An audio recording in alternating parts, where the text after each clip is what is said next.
Farewell to Arms by Ernest Hemingway. Book 2, Chapter 13. We got into Milan early in the morning and they unloaded us in the freight yard. An ambulance took me to the American hospital.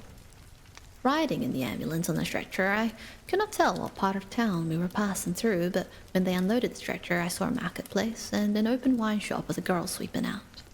They were watering the street, and it smelled of the early morning. They put the stretcher down and went in. The porter came out with them.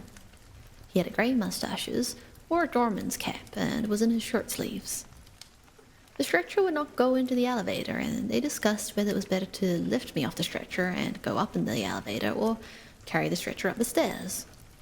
I listened to them discussing it. They decided on the elevator.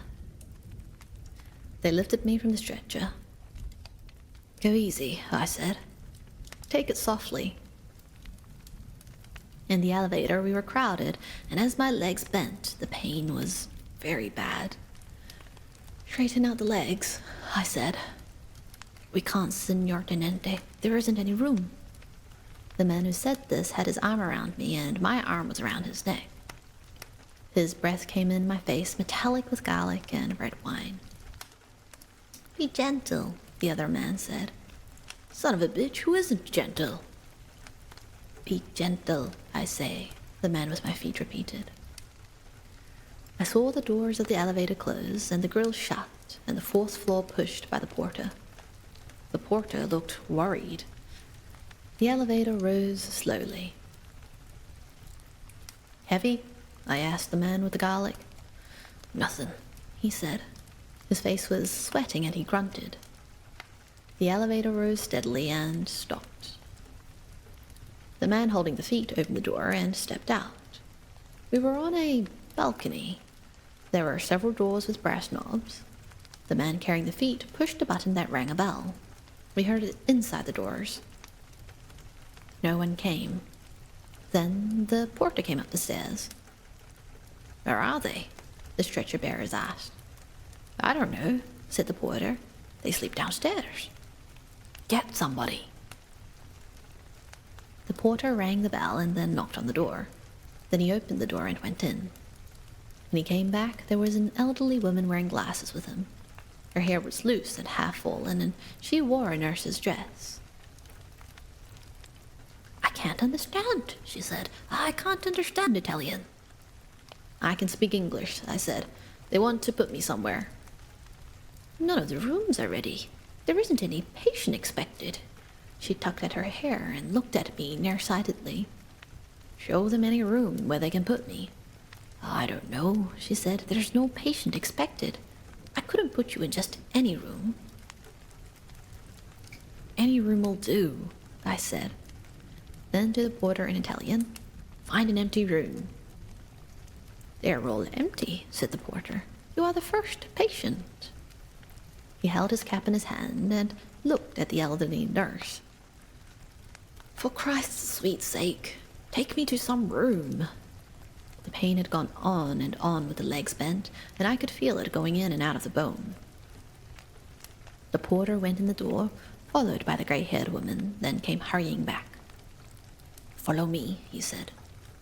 They carried me down a long hallway and into a room with drawn blinds. It smelled of new furniture. There was a bed and a big wardrobe with a mirror. They laid me down on the bed. "I can't put on sheets," the woman said. "The sheets are locked up." I did not speak to her. "There is money in my pocket," I said to the porter, "in the button-down pocket." The porter took out the money. The two stretcher-bearers stood beside the bed holding their caps. "Get them 5 lire apiece and 5 lire for yourself. My papers are in the other pocket. You may give them to the nurse." The stretcher-bearers saluted and said thank you. "Goodbye," I said, "and many thanks." They saluted again and went out.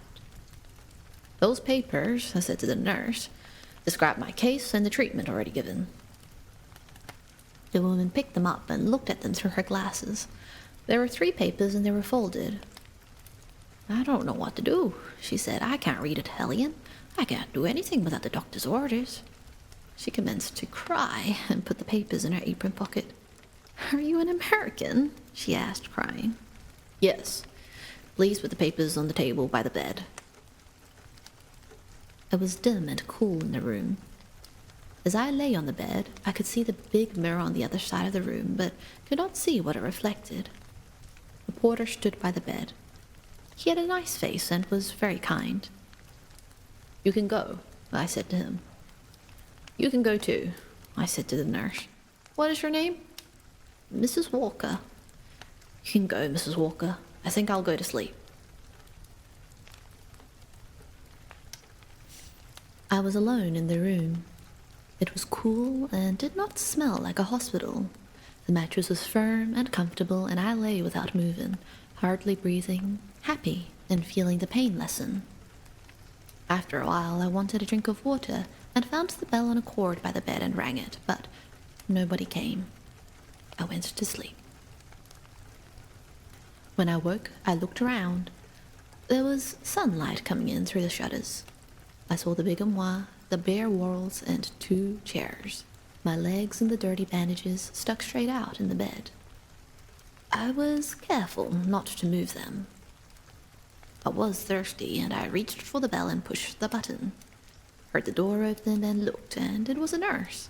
She looked young and pretty. Good morning, I said. Good morning, she said, and came over to the bed. You haven't been able to get the doctor. He's gone to Lake Como. No one knew there was a patient coming. What's wrong with you, anyway? I'm wounded, in the legs and feet, and my head is hurt. What's your name? Henry. Frederick Henry. I'll wash you up, but we can't do anything to the dressings until the doctor comes. Is Miss Barclay here?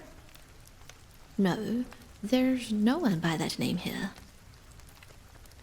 Who was the woman who cried when I came in? The nurse laughed. That's Mrs. Walker. She was on night duty and she'd been asleep. She wasn't expecting anyone. While we were talking, she was undressing me, and when I was undressed, except for the bandages, she washed me, very gently and smoothly. The washing felt very good. There was a bandage on my head, but she washed all around the edge. Where were you wounded? On the Sonzo, north of Plava. Where is that? North of Gorizia. I could see that none of the places meant anything to her. Do you have a lot of pain? No, not much now. She put a thermometer in my mouth. The Italians put it under the arm, I said. Don't talk. When she took the thermometer out, she read it and then shook it. What's the temperature? You're not supposed to know that. Tell me what it is. It's almost normal. I never have any fever. My legs are full of old iron, too. What do you mean?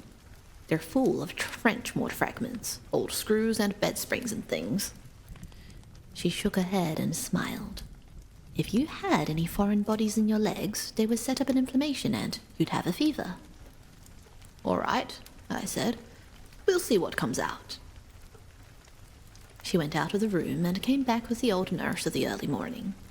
Together, they made the bed with me in it.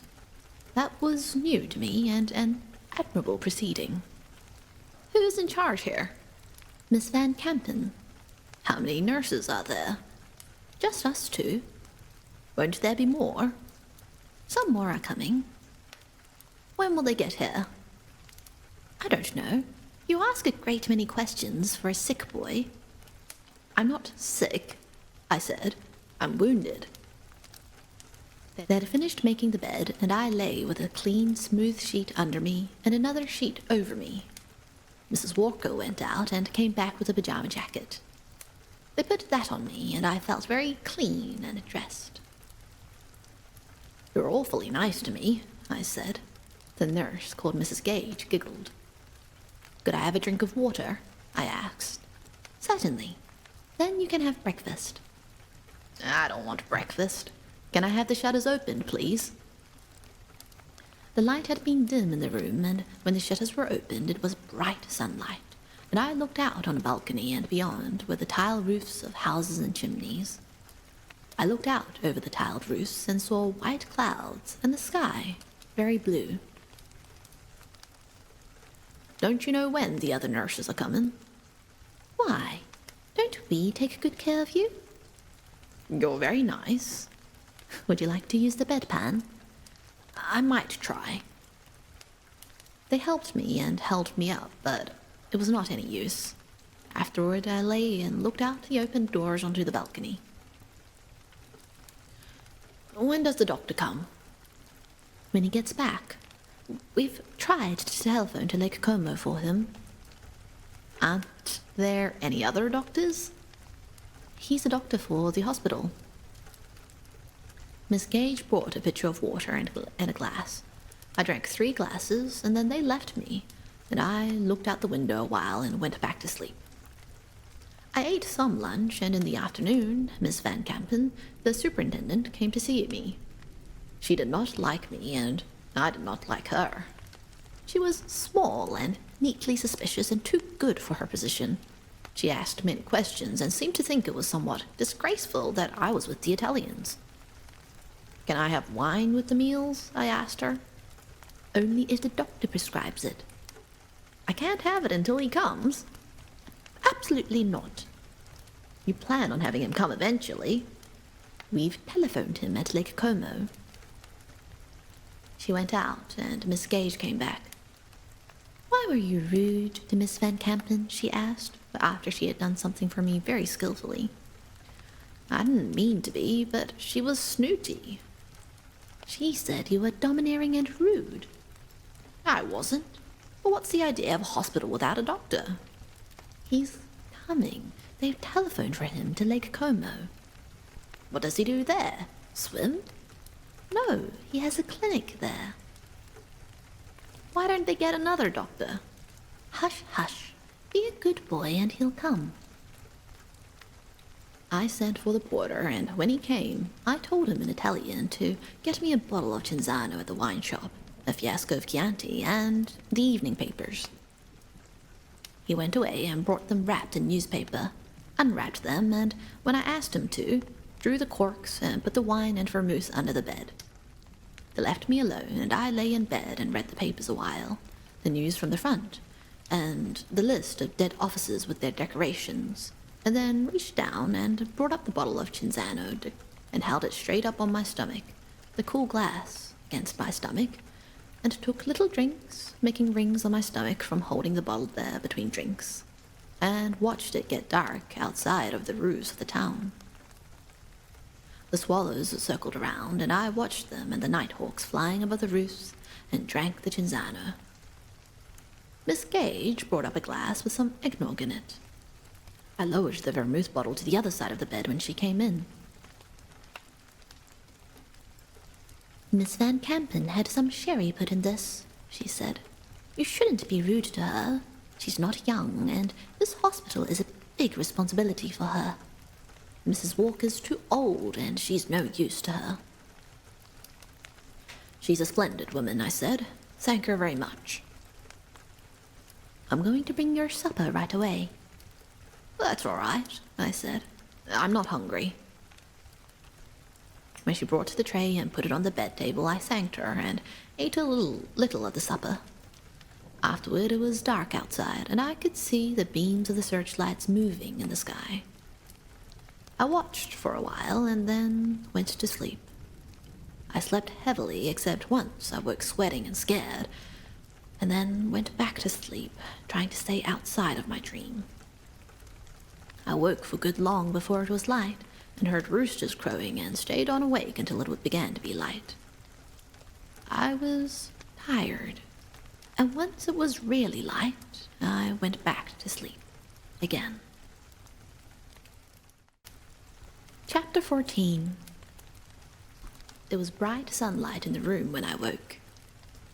I thought I was back at the front and stretched out in bed. My legs hurt me, and I looked down at them, still in the dirty bandages, and, seeing them, knew where I was. I reached up for the bell cord and pushed the button. I heard a buzz down the hall and then heard someone coming on rubber soles along the hall. It was Miss Gage, and she looked a little older in the bright sunlight and not so pretty. "Good morning," she said. "Did you have a good night?" "Yes, thanks very much," I said. "Can I have a barber?" "I came in to see you, and you were asleep, with this in the bed with you." She opened the armoire door and held up the vermouth bottle. It was nearly empty. "I put the other bottle from under the bed in there too," she said. "Why didn't you ask me for a glass?" "I thought maybe you wouldn't have let me have it.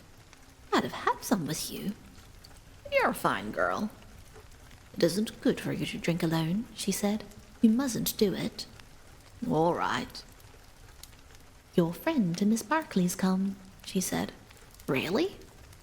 "Yes. I don't like her." "You will like her. She's awfully nice." She shook her head. "I'm sure she's fine. Can you move just a little to this side? That's fine. I'll clean you up for breakfast." She washed me with a cloth and soap and warm water. "Hold her shoulder up," she said. "That's fine." "Can I have the barber before breakfast?" "I'll send the porter for him." She went out and came back. "He's gone for him," she said, and dipped the cloth she held in a basin of water. The barber came in with the porter. He was a man of about 50 with an upturned mustache. Miss Gage was finished with me and went out, and the barber lathered my face and shaved. He was very solemn and refrained from talking. "What's the matter? Don't you know any news?" I asked. "What news?" "Any news. What's happened in the town?" "It is time of war," he said. "The enemy's heirs are everywhere." I looked up at him. "Please, hold your face still," he said, and went on shaving. "I will tell nothing." "What's the matter with you?" I asked. "I am an Italian. I will not communicate with the enemy." I let it go at that. If he was crazy, the sooner I could get out from under the razor, the better. Once I tried to get a good look at him. "Beware," he said. "The razor is sharp." I paid him when it was over and tipped him half a lira. He returned the coins. "I will not. I am not at the front. But I am an Italian." "Get the hell out of here." "With your permission," he said, and wrapped his razors in newspaper. He went out, leaving the 5 copper coins on the table beside the bed. I rang the bell. Miss Gage came in.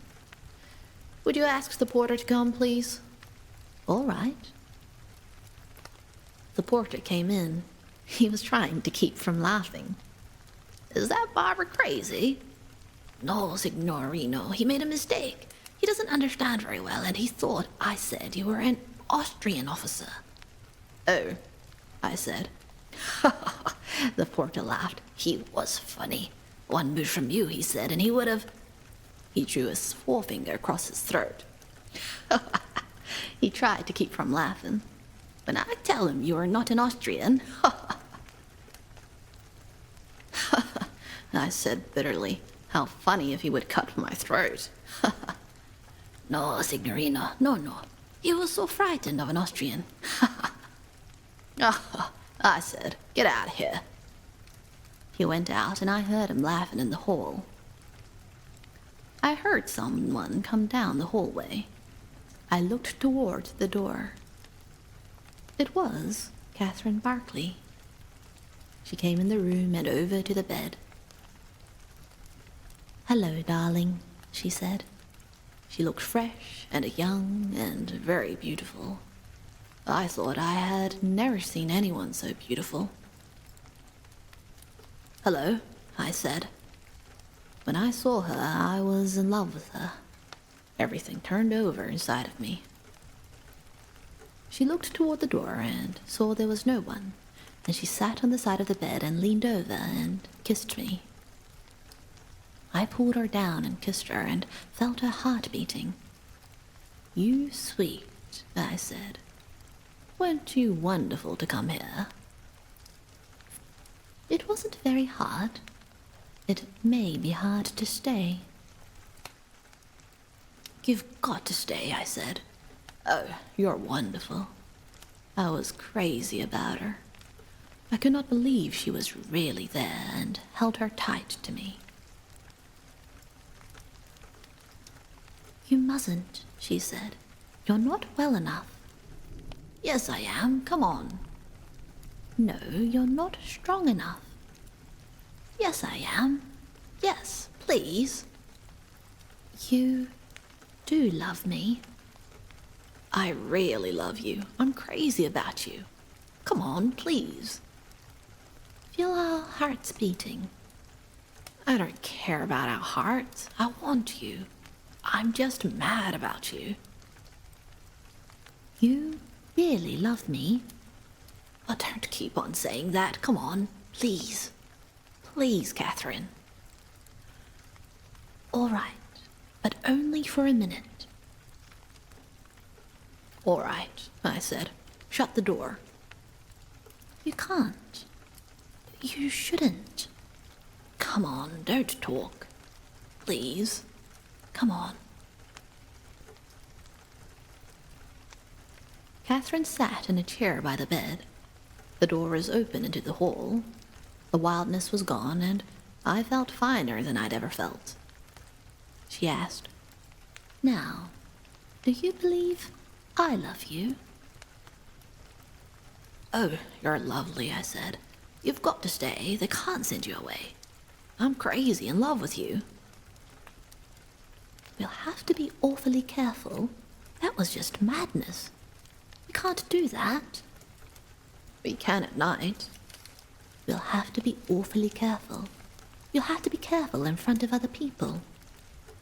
"I will." "You'll have to be." "You're sweet. You do love me, don't you?" "Don't say that again. You don't know what that does to me." "I'll be careful then. I don't want to do anything more to you." "I have to go now, darling. Really." "Come back right away." "I'll come when I can." "Goodbye." "Goodbye, sweet." She went out. God knows I'd not wanted to fall in love with her. I'd not wanted to fall in love with anyone. But God knows I had, and I lay on the bed in the room of the hospital in Milan, and all sorts of things went through my head. But I felt wonderful, and finally Miss Gage came in. "The doctor's coming," she said. "He telephoned from Lake Como." "When does he get here?" "He'll be here this afternoon." Chapter 15. Nothing happened until afternoon. The doctor was a thin, quiet little man who seemed disturbed by the war. He took out a number of small steel splinters from my thighs with a delicate and refined distaste. He used a local anesthetic called something or other snow, which froze the tissue and avoided pain until the probe, the scalpel, or the forceps got below the frozen portion. The anesthetized area was clearly defined by the patient, and after a time, the doctor's fragile delicacy was exhausted, and he said it would be better to have an X-ray. Probing was unsatisfactory, he said. The X-ray was taken at the Ospedale Maggiore, and the doctor who did it was excitable, efficient, and cheerful. It was arranged by holding up the shoulders that the patient should see personally some of the larger foreign bodies through the machine. The plates were to be sent over. The doctor requested me to write in his pocket notebook my name, my regiment, and some sentiment. He declared that the foreign bodies were ugly, nasty, and brutal. The Austrians were sons of bitches. How many had I killed? I had not killed any, but I was anxious to please, and I said I had killed plenty. Miss Gage was with me, and the doctor put his arm around her and said she was more beautiful than Cleopatra. Did she understand that? Cleopatra, the former queen of Egypt. Yes, by God she was. We returned to the little hospital in the ambulance, and after a while and much lifting, I was upstairs and in bed again. The plates came that afternoon. The doctor had said by God he would have them that afternoon, and he did. Catherine Barclay showed them to me. They were in red envelopes, and she took them out of the envelopes and held them up to the light, and we both looked. "That's your right leg," she said, then put the plate back in the envelope. "This is your left." "Put them away," I said, "and come over to the bed." "I can't," she said. "I just brought them in for a second to show you." She went out, and I lay there. It was a hot afternoon, and I got sick of lying in bed. I sent the porter for the papers, all the papers he could get. Before he came back, 3 doctors came into the room. I have noticed that doctors who fail in the practice of medicine have a tendency to seek one another's company and aid in consultation.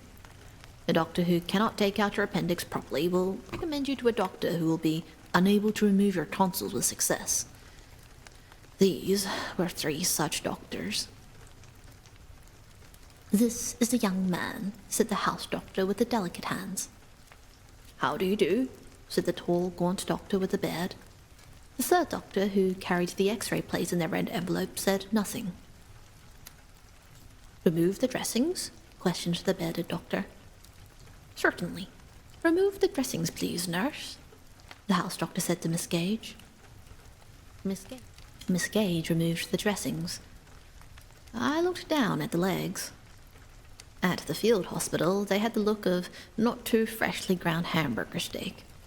Now they were crusted, and the knee was swollen and discolored, and the calf sunken, but there was no pus. "Very clean," said the house doctor. "Very clean and nice." Said the doctor with the beard. The 3rd doctor looked over the house doctor's shoulder. "Please, move the knee," said the bearded doctor. "I can't." "Test the articulation?" the bearded doctor questioned. He had a stripe beside the 3 stars on his sleeve. That meant he was first captain. "Certainly," the house doctor said. 2 of them took hold of my right leg very gingerly and bent it. "That hurts," I said. Yes. A little further, doctor." "That's enough. That's as far as it goes," I said. "Partial articulation," said the first captain. He straightened up. "May I see the plates again, please, doctor?" The 3rd doctor handed him one of the plates. "No, the left leg, please." "That is the left leg, doctor." "You are right. I was looking from a different angle." He returned the plate. The other plate he examined for some time. "You see, doctor?" He pointed to one of the foreign bodies, which showed spherical and clear against the light. They examined the plate for some time. "Only one thing I can say," the first captain with the beard said. "It is a question of time. 3 months, 6 months, probably." "Certainly, the synovial fluid must reform." "Certainly, it is a question of time. I could not conscientiously open a knee like that before the projectile was incised." "I agree with you, doctor." 6 months for what?" I asked. 6 months for the projectile to insist before the knee can be opened safely." "I don't believe it," I said. "Do you want to keep your knee, young man?" "No," I said. "What?" "I want it cut off," I said, "so I can wear a hook on it." "What do you mean, a hook?" "He is joking," said the house doctor. He patted my shoulder very delicately. "He wants to keep his knee. This is a very brave young man. He has been proposed for their Silver Medal of Valor." "All my felicitations," said the first captain. He shook my hand. "I can only say that to be on the safe side, you should wait at least 6 months before opening such a knee. You are welcome, of course, to another opinion." "Thank you very much," I said. "I value your opinion." The first captain looked at his watch. We must go, he said. All my best wishes. All my best wishes and many thanks, I said.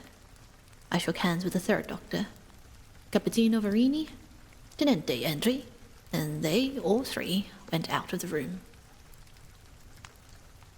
Miss Gage, I called. She came in. Please ask the house doctor to come back a minute. He came in holding his cap and stood by the bed. Did you wish to see me? Yes. I can't wait 6 months to be operated on. My God, doctor, did you ever stay in bed 6 months? You won't be in bed all the time.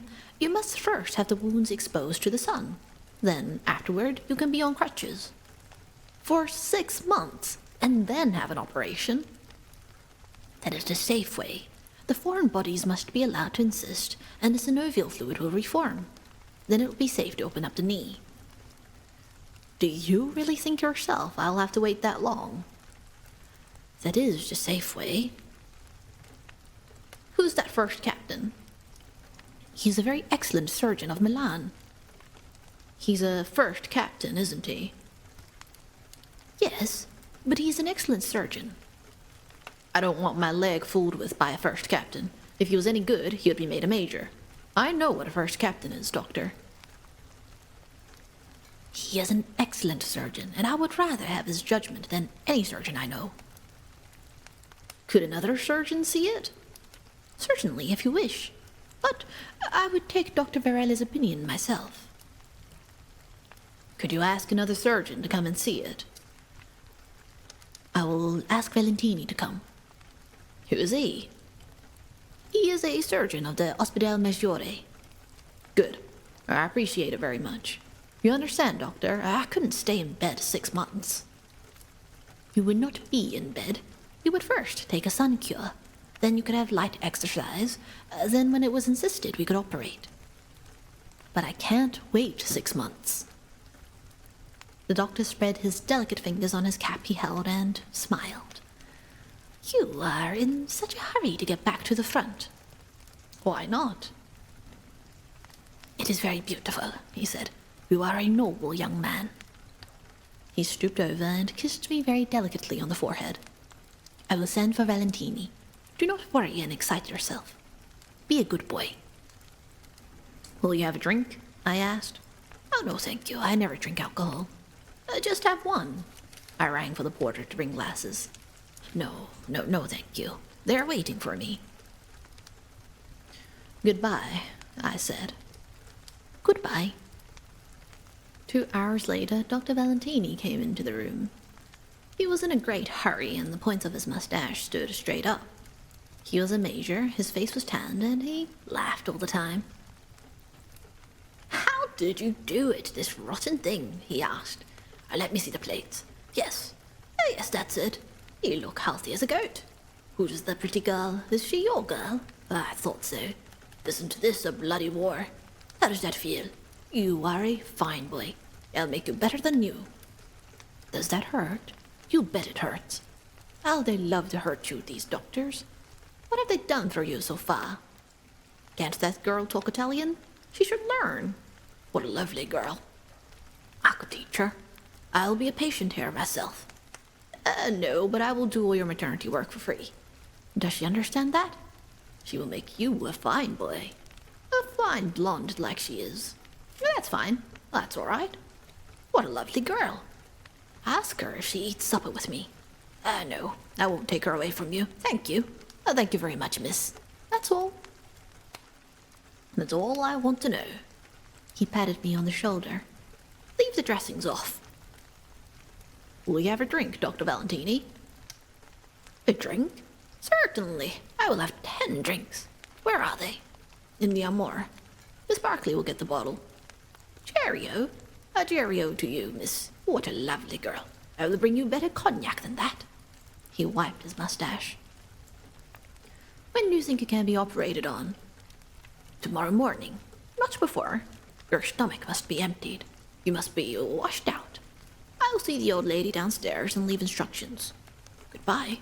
I see you tomorrow. I'll bring you better cognac than that.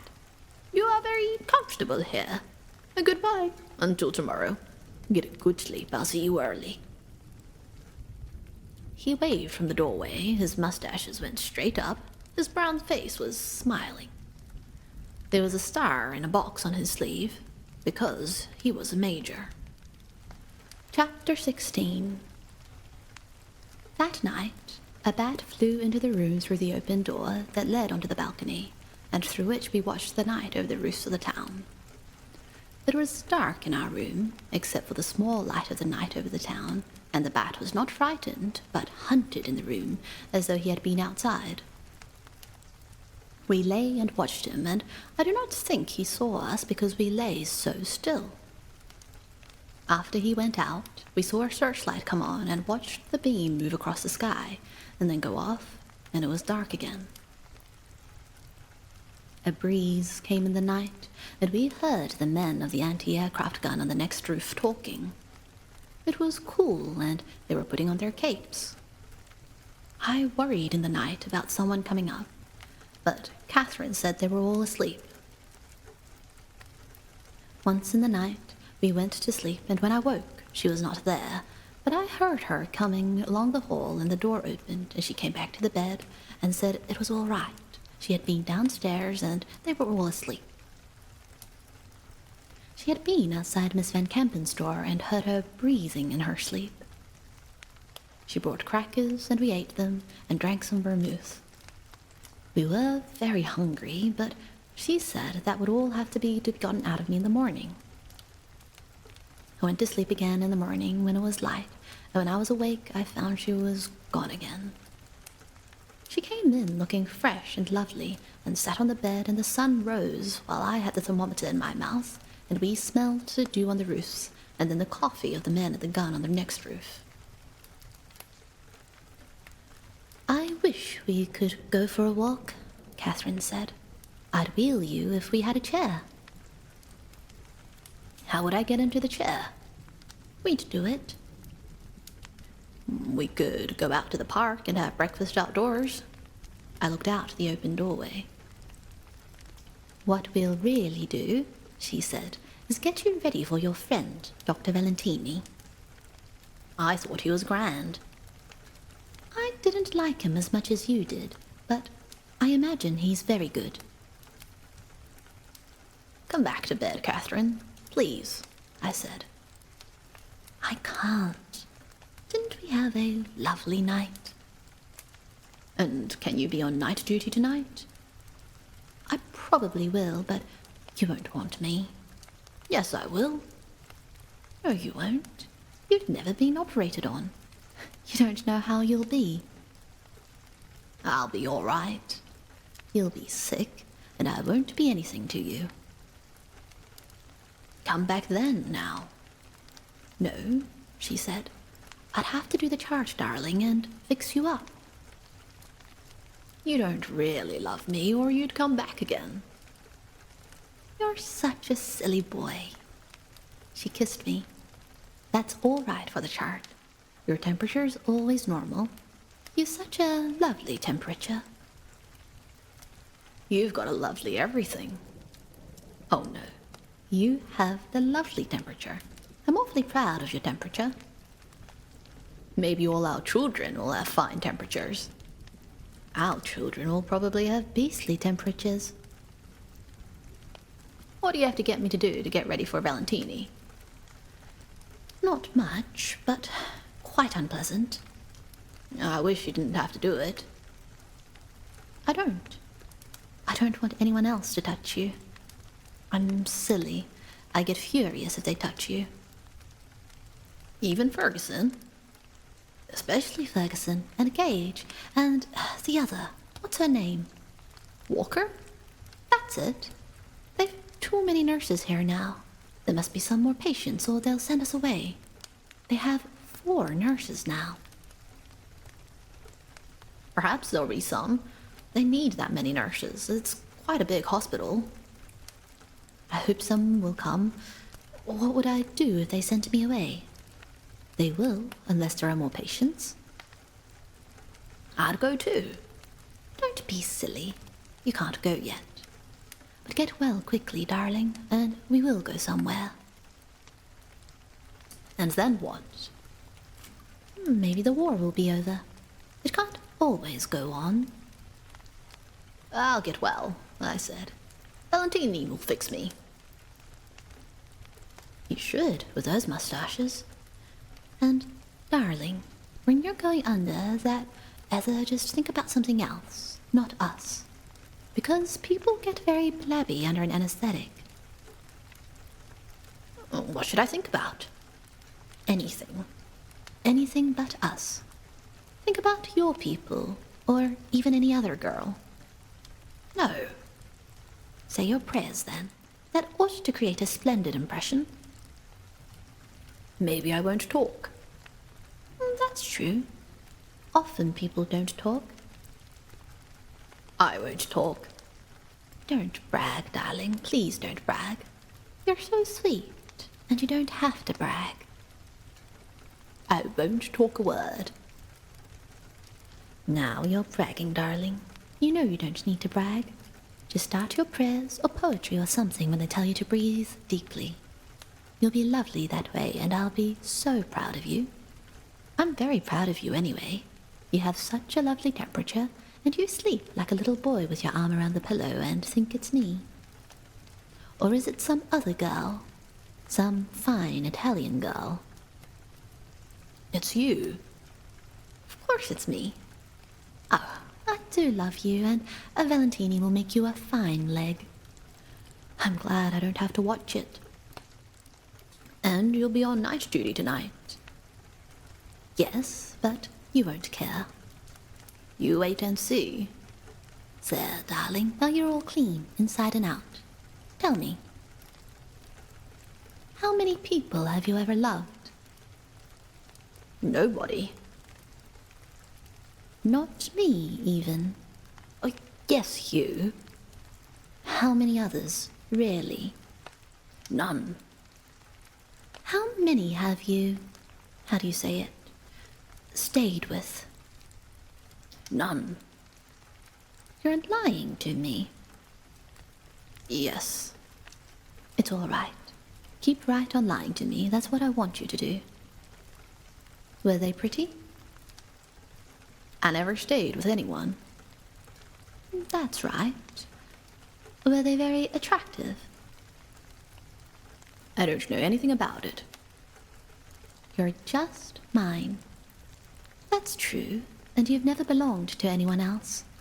But I don't care if you have. I'm not afraid of them. But don't tell me about them.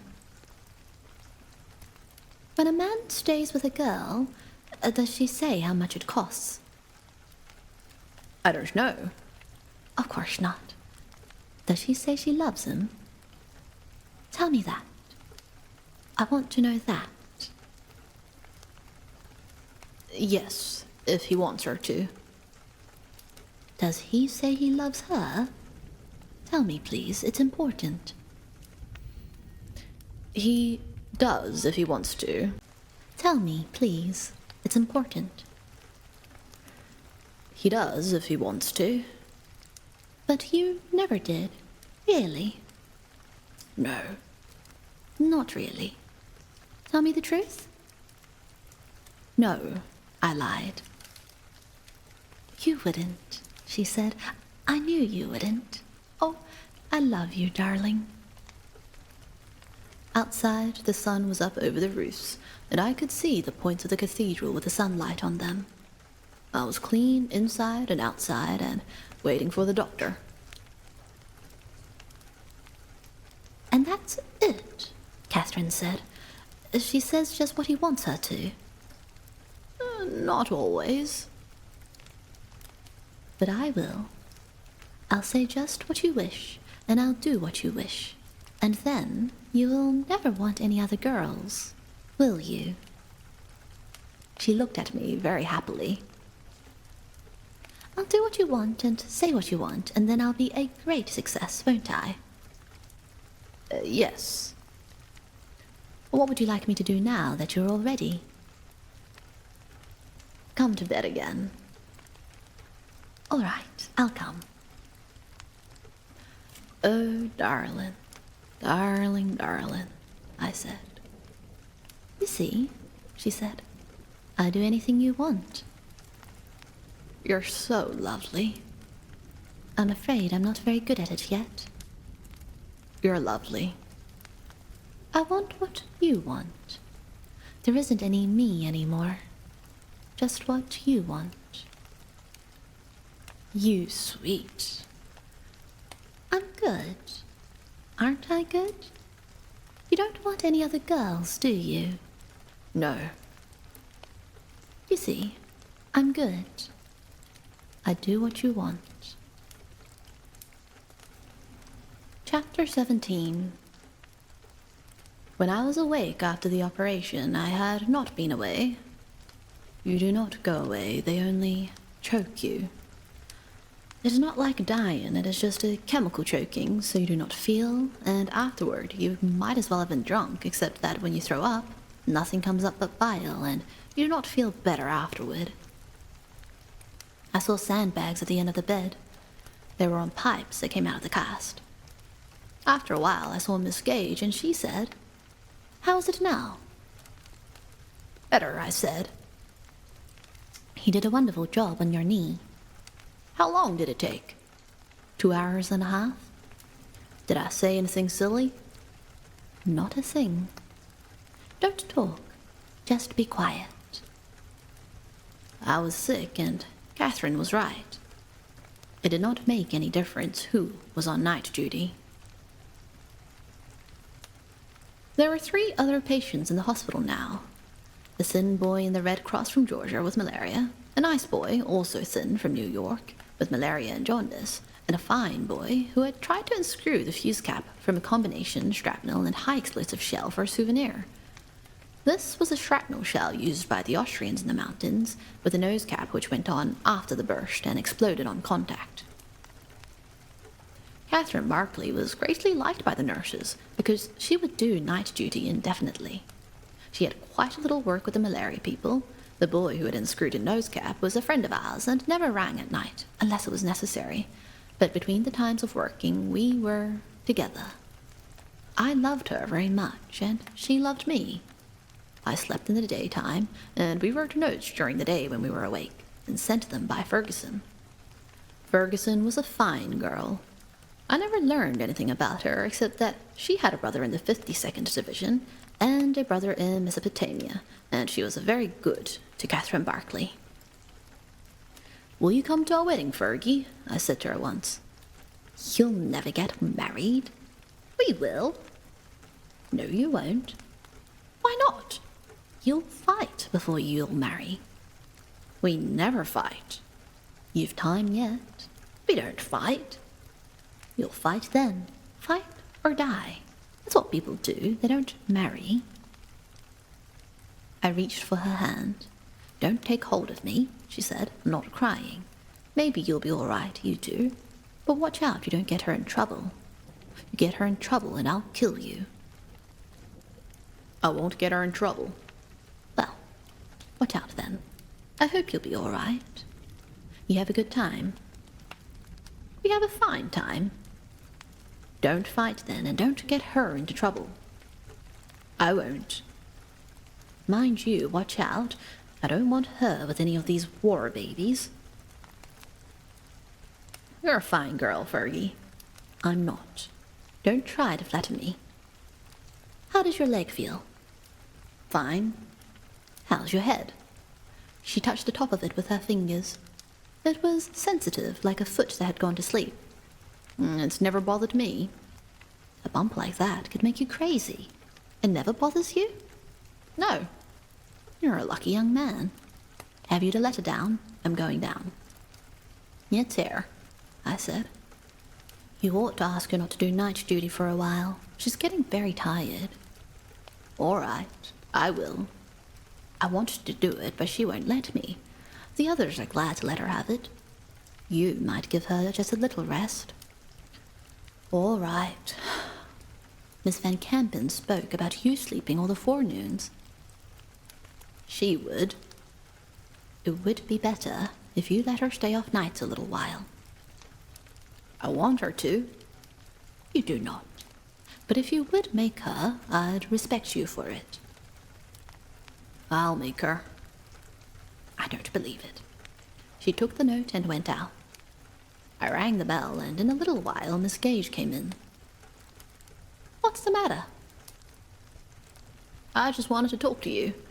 Don't you think Miss Barkley ought to go off night duty for a while? She looks awfully tired. Why does she stay on so long? Miss Gage looked at me.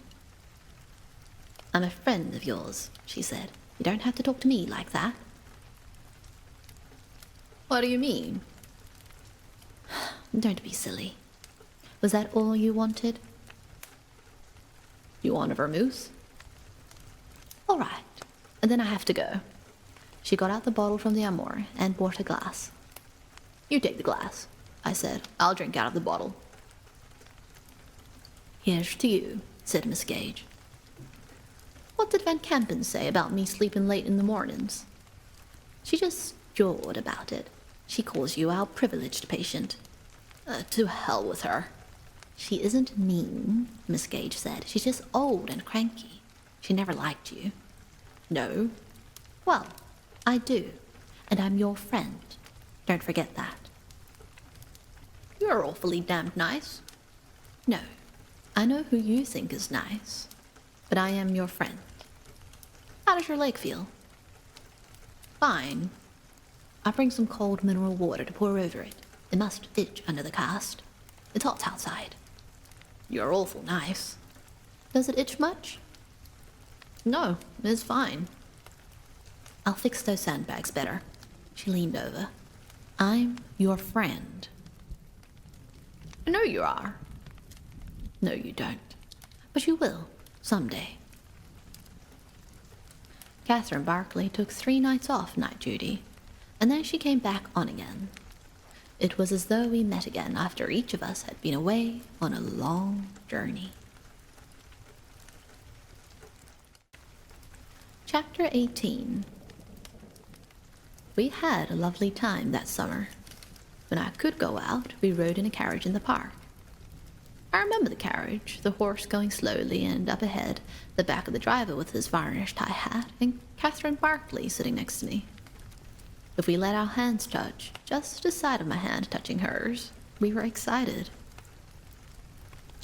Afterward, when I could get around on crutches, we went to dinner at Biffy's or the Grand Italia and sat at the tables outside on the floor of the Galleria. The waiters came in and out, and there were people going by and candles with shades on the tablecloths, and after we decided that we liked the Grand Italia best, George, the head waiter, saved us a table.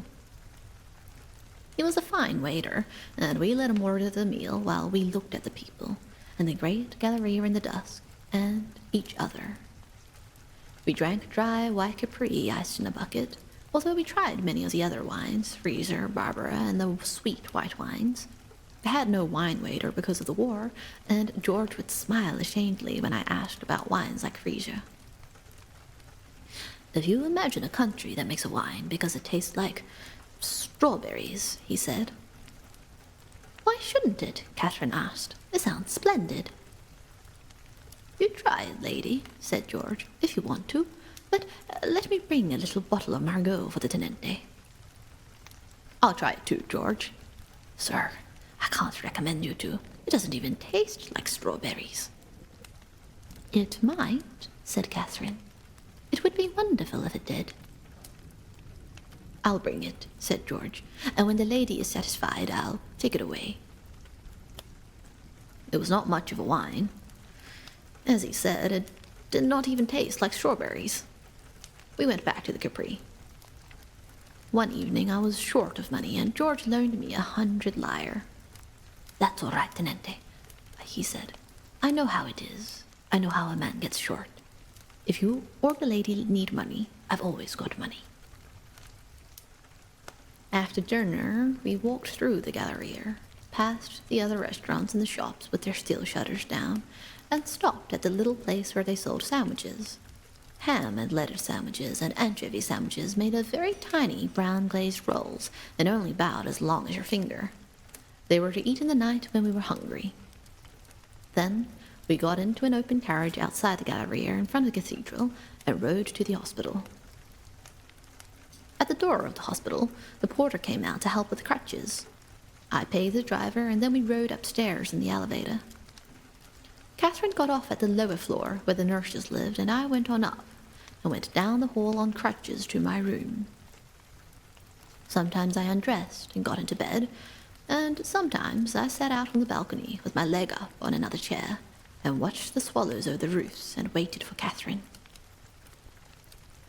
When she came upstairs, it was as though she had been away on a long trip, and I went along the hall with her on the crutches and carried the basins and waited outside the doors. All went in with her, it depending on whether they were friends of ours or not. And when she had done all there was to be done, we sat on the balcony outside my room. Afterward, I went to bed when they were all asleep, and she was sure they would not call. She came in. I loved to take her hair down, and she sat on the bed and kept very still. Except suddenly, she would dip down to kiss me while I was doing it, and I would take out those pins and lay them on the sheet, and it would be loose. And I would watch her while she kept very still, and then take out the last 2 pins, and it would all come down, and she would drop her head, and we would both be inside of it, and it was the feeling of inside a tent or behind the falls.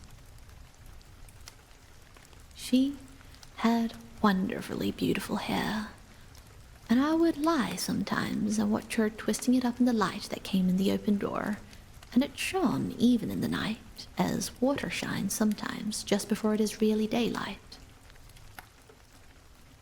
She had a lovely face and body, and lovely smooth skin too. We would be lying together, and I would touch her cheeks and her forehead, and under her eyes and her chin and throat with the tips of my fingers, and say, "Smooth as piano keys." And she would stroke my chin with her finger and say, "Smooth as emery paper, and very hard on piano keys." Is it rough? No, darling, I was just making fun of you. It was lovely in the nights, and if we could only touch each other, we were happy. Besides all the big times, we had many small ways of making love, and we tried putting thoughts in the other one's head while we were in different rooms.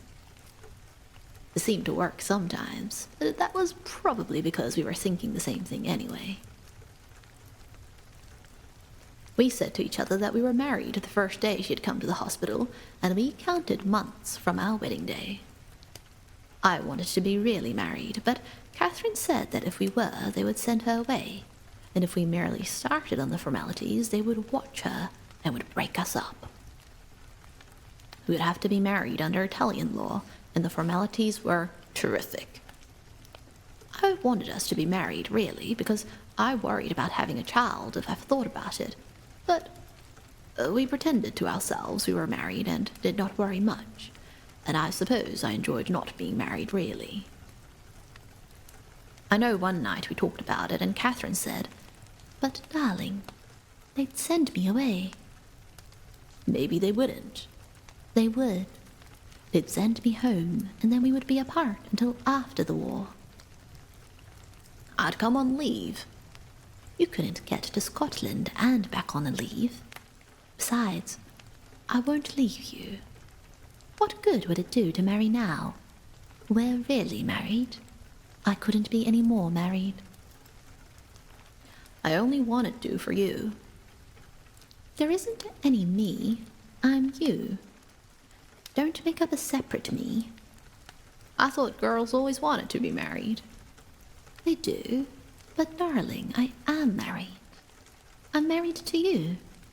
Don't I make you a good wife? You're a lovely wife. You see, darling, I had one experience of waiting to be married. I don't want to hear about it. You know I don't love anyone but you. You shouldn't mind because someone else loved me. I do. You shouldn't be jealous of someone who's dead when you have everything. No, but I don't want to hear about it. Poor darling. Now I know you've been with all kinds of girls, and it doesn't matter to me. couldn't we be married privately some way? Then if anything happened to me, or if you had a child... There's no way to be married except by church or state. We are married privately. You see, darling, it would mean everything to me if I had any religion, but I haven't any religion. You gave me the St. Anthony. That was for luck. Someone gave it to me. Then nothing worries you? Only being sent away from you. You're my religion. You're all I've got. All right. But I'll marry you the day you say. Don't talk as though you had to make an honest woman of me, darling. I'm a very honest woman. You can't be ashamed of something if you're only happy and proud of it. Aren't you happy? But you won't ever leave me for someone else? No, darling. I won't ever leave you for someone else. I suppose all sorts of dreadful things will happen to us, but you don't have to worry about that. I don't. But I love you so much, and you did love someone else before. And what happened to him? He died? Yes, and if he hadn't, I wouldn't have met you.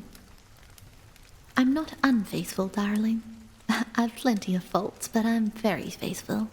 You'll be sick of me, I'm so faithful. I'll have to go back to the front pretty soon. We won't think about that until you go. You see, I'm happy, darling, and we have a lovely time. I haven't been happy for a long time, and when I met you, perhaps, I was nearly crazy. Perhaps I was crazy. But now, we're happy and we love each other. Let's please just be happy. You are happy, aren't you? Is there anything I do you don't like? Can I do anything to please you? Would you like me to take down my hair? Do you want to play? Yes, and come to bed. All right. I'll go and see the patients first.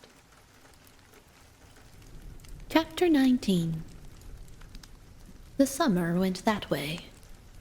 I do not remember much about the days, except that they were hot, and there were many victories in the papers. I was very healthy, and my legs healed quickly, so that it was not very long after I was first on crutches, before I was through with them, and walking with a cane. Then I started treatments at the Hospital ฏɪ for bending the knees, mechanical treatment, baking in a box of berries with violet rays, massage, and baths. I went over there afternoons, and afterward stopped at the cafe and had a drink and read the papers. I did not roam around the town, but wanted to get home to the hospital from the cafe. All I wanted was to see Catherine. The rest of the time I was glad to kill. Mostly I slept in the mornings and in the afternoons. Sometimes I went to the races, and late to the mechanotherapy treatments. Sometimes I stopped in at the Anglo-American Club and sat in a deep leather-cushioned chair in front of the window and read the magazines. They would not let us go out together when I was off crutches, because it was unseemly for a nurse to be seen unchaperoned with a patient who did not look as though he needed attendance, so we were not together much in the afternoons. Although sometimes we would go out to dinner if Ferguson went along. Miss Van Kempen had accepted the status that we were great friends, because she got a great amount of work out of Catherine.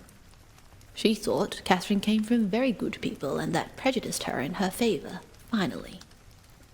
Miss Van Kempen admired family very much, and came from an excellent family herself. The hospital was quite busy too, and that kept her occupied. It was a hot summer, and I knew many people in Milan, but always was anxious to get back home to the hospital as soon as the afternoon was over. At the front, they were advancing on the Carso, and they'd taken Cook across from Plava, and were taking the Vencisa Plateau. The west front did not sound so good. It looked as though the war were going on for a long time. We were in the war now, but I thought it would take a year to get any great amount of troops over and train them for combat. Next year would be a bad year. Or a good year, maybe. The Italians were using up an awful lot of men. I did not see how it could go on. Even if they took all the Bensis and Montes and Gabriel, there were plenty of mountains beyond for the Austrians. I had seen them. All the highest mountains were beyond. On the Carso, they were going forward, but there were marshes and swamps down by the sea. Napoleon would have whipped the Austrians on the plains. He never would have fought them in the mountains. He would have let them come down and whipped them around Verona. Still, nobody was whipping anyone on the Western Front. Perhaps wars weren't won anymore. Maybe they went on forever. Maybe it was another 100 years' war. I put the paper back on the rack and left the club. I went down the steps carefully and walked up the Via Manzoni. Outside the Grand Hotel, I met old Myers and his wife getting out of a carriage. They were coming back from the races. She was a big busted woman in black satin. He was short and old, with a white mustache, and walked flat-footed with a cane. "How do you do? How do you do?" She shook hands. "Hello," said Myers. "How were the races?" "Fine. They were just lovely. I had 3 winners." "How did you do?" I asked Myers. "All right. I had a winner." "I never know how he does," Mrs. Myers said. "He never tells me." "I do all right," Myers said. He was being cordial. "You ought to come out." While he talked, you had the impression that he was not looking at you or that he mistook you for someone else. "I will," I said. "I'm coming up to the hospital to see you," Mrs. Myers said. "I have some things for my boys. You're all my boys. You certainly are my dear boys." "They'll be glad to see you." "Those dear boys. You too. You're one of my boys." "I have to get back," I said. "You give my love to all those dear boys. I've got lots of things to bring. I've got some fine masala and cakes." "Goodbye," I said. "They'll be awfully glad to see you." "Goodbye," said Myers. "You come round to the Galleria. You know where my table is. We're all there every afternoon." I went on up the street. I wanted to buy something at the Cova to take to Catherine. Inside, at the Cova, I bought a box of chocolate, and while the girl wrapped it up, I walked over to the bar. There were a couple of British and some aviators. I had a martini alone, paid for it, picked up the box of chocolate at the outside counter, and walked on home toward the hospital. Outside the little bar up the street from the Scala, there were some people I knew. A vice-consul, 2 fellows who studied singing, and Ettore Moretti, an Italian from San Francisco who's in the Italian army. I had a drink with them. One of the singers was named Ralph Simmons, and he was singing under the name of Enrico del Credo. I never knew how well he could sing, but he was always on the point of something very big happening. He was fat and looked shop-worn around the nose and mouth as though he had hay fever. He had come back from singing in Piacenza. He had sung Tosca, and it had been wonderful. "Of course, you've never heard me sing," he said. "When will you sing here?" "I'll be at the Scala in the fall." "I'll bet they throw the benches at you," Ettore said. "Did you hear how they threw the benches at him in Modena?" "It's a damned lie." "They threw the benches at him," Ettore said. "I was there. I threw 6 benches myself." "You're just a wop from Frisco." "He can't pronounce Italian," Ettore said. "Everywhere he goes, they throw the benches at him." "Piacenza is the toughest house to sing in the north of Italy," the other tenor said. "Believe me, that's a tough little house to sing." This tenor's name was Edgar Saunders, and he sang under the name of Eduardo Giovanni. "I'd like to be there to see them throw the benches at you," Ettore said. "You can't sing Italian." "He's a nut," said Edgar Saunders. "All he knows how to say is throw benches." That's all they know how to do when you two sing, ʟɪᴏᴏ said. Then when you go to America, you tell them about your triumphs at the Scala. They wouldn't let you get by the first note of the Scala. I'll sing at the Scala, Simmons said. I'm going to sing Tosca in October. We'll go, won't we, Mac? ʟɪᴏᴏ said to the vice-consul. They'll need somebody to protect them. Maybe the American army will be there to protect them, the vice-consul said. Do you want another drink, Simmons? You want a drink, Saunders? All right, said Saunders.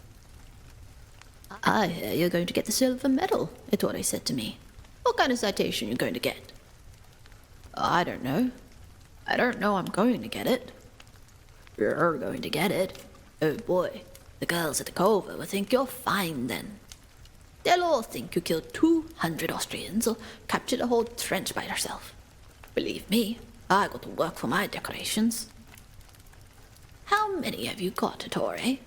Asked the vice-consul. He's got everything, Simmons said. He's the boy they're running the war for.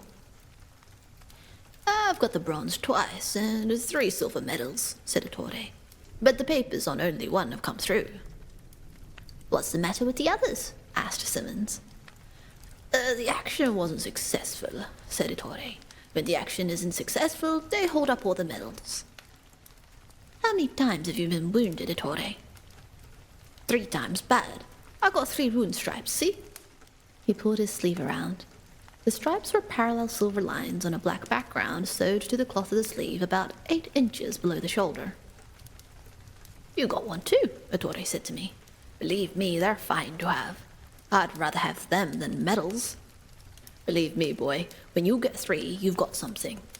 You only get 1 for a wound that puts you 3 months in the hospital. Where were you wounded, ʟɪᴏᴏ? Asked the vice-consul. ʟɪᴏᴏ pulled up his sleeve. Here. He showed the deep, smooth red scar. Here, on my leg. I can't show you that because I got putties on, and in the foot. There's dead bone in my foot that stinks right now. Every morning I take new little pieces out and it stinks all the time.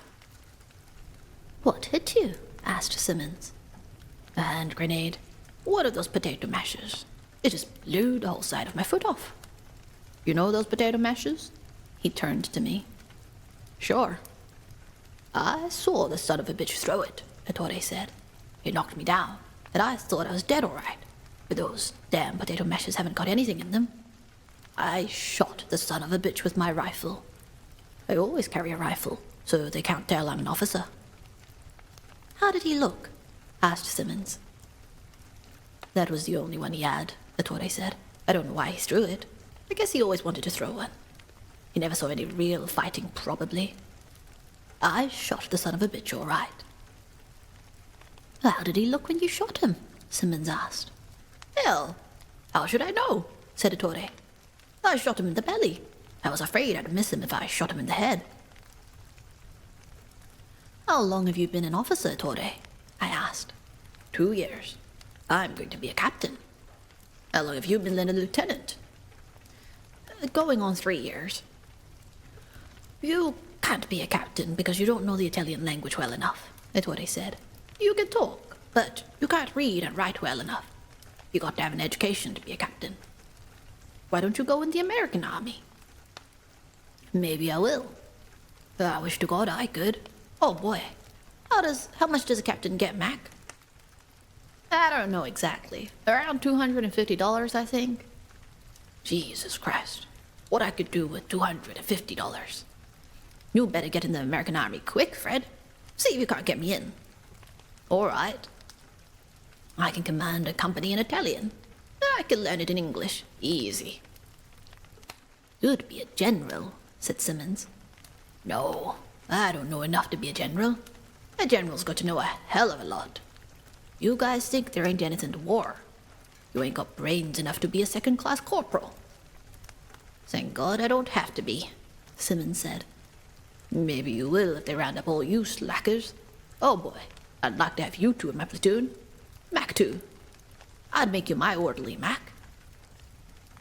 You're a great boy, ʟɪᴏᴏ, Mac said, but I'm afraid you're a militarist.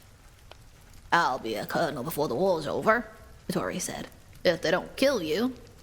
They won't kill me. He touched the stars at his collar with his thumb and forefinger. See me do that? We always touch our stars if anybody mentions getting killed. Let's go, Sim, said Saunders, standing up. All right. So long, I said. I have to go too. It was 6:15 by the clock inside the bar. Ciao, Ettore. Ciao, Fred, said Ettore. That's pretty fine. You're going to get the silver medal. I don't know I'll get it. You'll get it all right, Fred. I heard you were going to get it all right. Well, so long, I said. Keep out of trouble, Ettore. Don't worry about me. I don't drink and I don't run around. I'm no boozer and whorehound. I know what's good for me. So long, I said. I'm glad you're going to be promoted to captain. I don't have to wait to be promoted. I'm going to be a captain for merit of war. You know, 3 stars with a crossed swords and crown above. That's me. Good luck. Good luck. When are you going back to the front? Pretty soon. Well, I'll see you around. So long. So long. Don't take any bad nickels. I walked on down a back street that had led to a crosscut to the hospital. Ettore was 23. He had been brought up by an uncle in San Francisco and was visiting his father and mother in Torino when war was declared. He had a sister who had been sent to America with him at the same time to live with the uncle, who would graduate from normal school this year. He was a legitimate hero who bored everyone he met. Catherine could not stand him. We have heroes too, she said. But usually, darling, they're much quieter. I don't mind him. I wouldn't mind him if he wasn't so conceited and didn't bore me. And bore me and bore me. He bores me. You're sweet to say so, darling. But you don't need to. You can picture him at the front. And you know he's useful, but he is so much the type of boy I don't care for. I know. You're awfully sweet to know. And I try and like him, but he's a dreadful, dreadful boy, really. He said this afternoon he was going to be a captain. I'm glad, said Catherine. Well, that should please him. Wouldn't you like me to have some more exalted rank? No, darling. I only want you to have enough rank so that we're admitted to the better restaurants. That's just the rank I have. You have a splendid rank. I don't want you to have any more rank. It might go to your head. Oh, darling, I'm awfully glad you're not conceited. I'd have married you even if you were conceited, but it's very restful to have a husband who's not conceited. We were talking softly out on the balcony. The moon was supposed to rise, but there was a mist over the town, and it did not come up, and in a little while it started to drizzle, and we came in. Outside, the mist turned to rain, and in a little while it was raining hard, and we heard it drumming on the roof. I got up and stood at the door to see if it was raining in, but it wasn't, so I left the door open. Who else did you see? Catherine asked. Mr. and Mrs. Myers. They're a strange lot. He's supposed to have been in the penitentiary at home. They let him out to die. And he lived happily in Milan forever after. I don't know how happily. Happily enough after jail, I should think. She's bringing some things here. She brings splendid things. Were you her dear boy? One of them. You are all her dear boys, Catherine said. She prefers the dear boys. Listen to it rain. It's raining hard. And you'll always love me, won't you? Yes. And the rain won't make any difference? No. That's good. Because I'm afraid of the rain. Why? I was sleepy. Outside, the rain was falling steadily. I don't know, darling. I've always been afraid of the rain. I like it. I like to walk in it, but it's very hard on loving. I'll love you, always. I'll love you in the rain and in the snow and in the hail and... oh, what else is there? I don't know.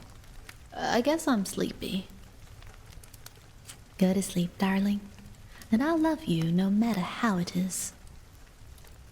You're not really afraid of the rain, are you? Not when I'm with you.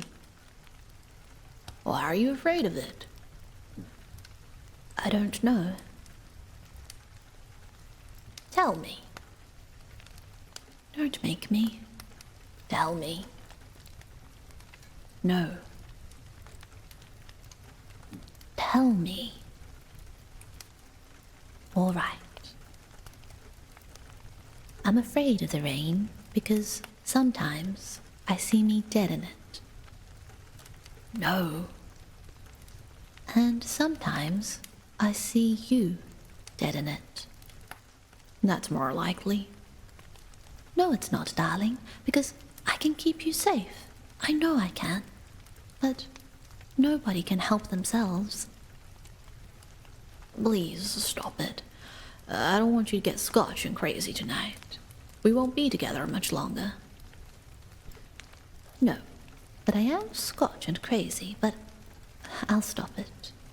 It's all nonsense.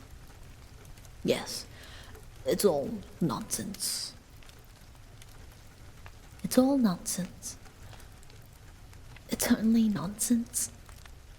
I'm not afraid of the rain. I'm not afraid of the rain. Oh God, I wish I wasn't. She was crying. I comforted her and she stopped crying. But outside, it kept on raining. Chapter 20. One day in the afternoon, we went to the races.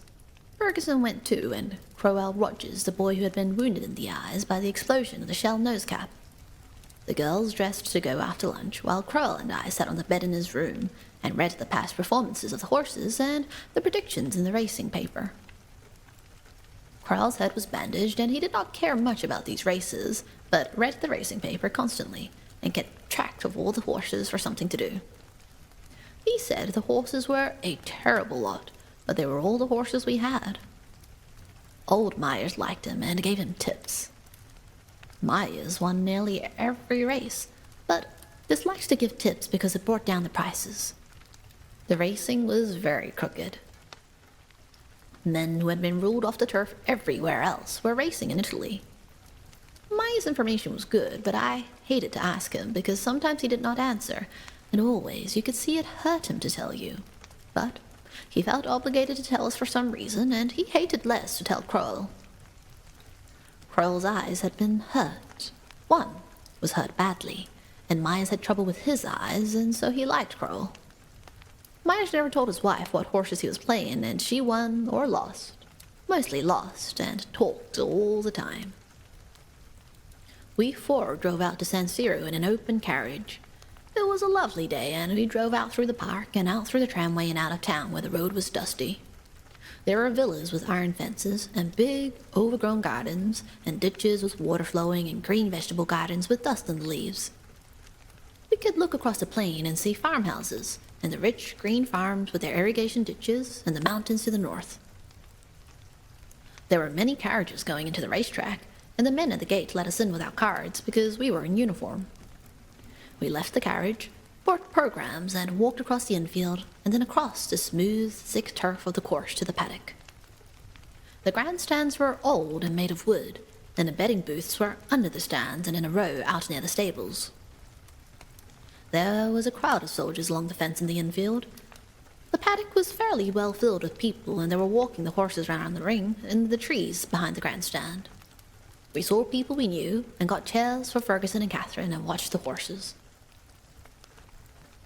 They went around, one after the other, the heads down, the grooms leading them.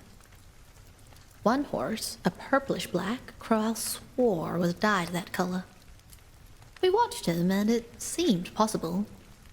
He'd only come out just before the bell rang to saddle.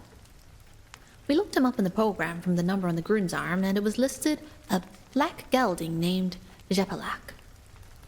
The race was for horses that had never won a race worth 1,000 lyre or more. Catherine was sure his colour had been changed. Ferguson said she could not tell. I thought he looked suspicious. We all agreed we ought to back him and pooled 100 lyre. The odds sheet showed he would pay 35 to 1. Pearl went over and bought the tickets while we watched the jockeys ride around once more, and then go out under the trees to the track and gallop slowly up to the turn where the start was to be. We went up in the grandstand to watch the race. They had no elastic barrier at ᴛɪᴍᴏᴏ then, and the starter lined up all the horses. They looked very small way up the track, and then sent them off with a crack of his long whip.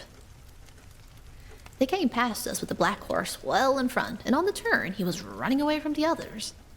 I watched them on the far side with the glasses and saw the jockey fighting to hold him in, but he could not hold him, and when they came round the turn and into the stretch, the black horse was 15 lengths ahead of the others.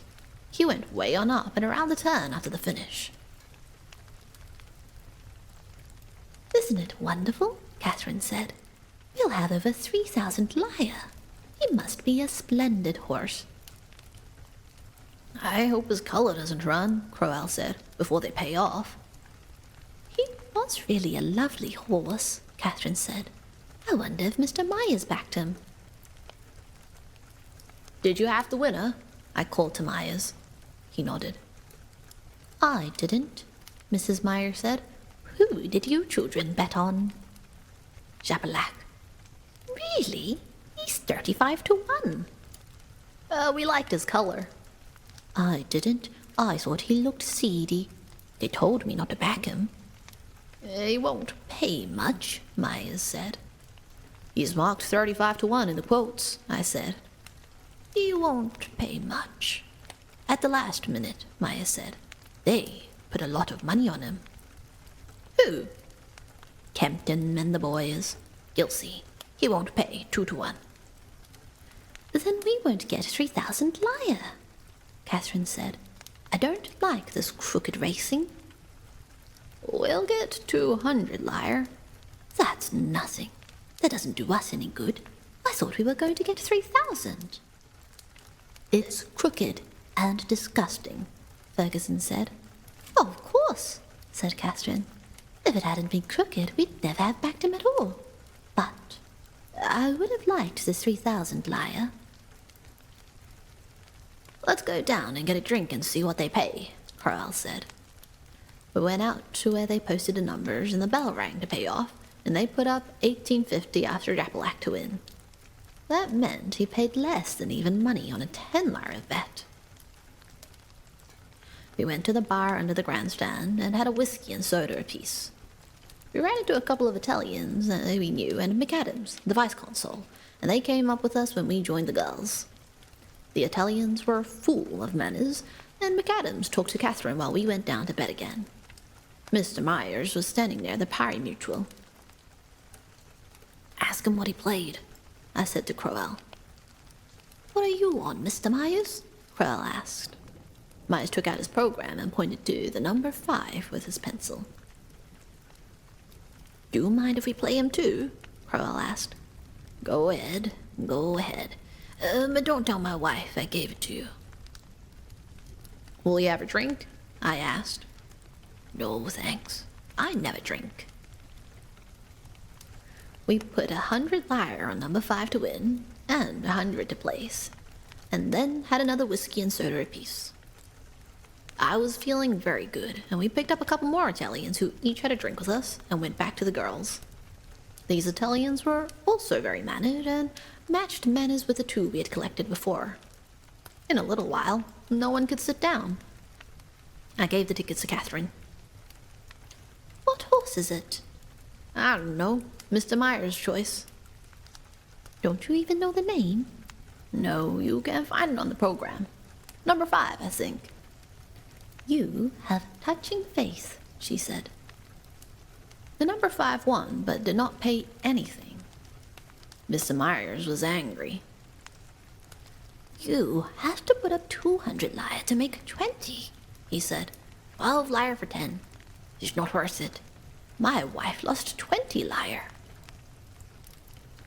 I'll go down with you, Catherine said to me.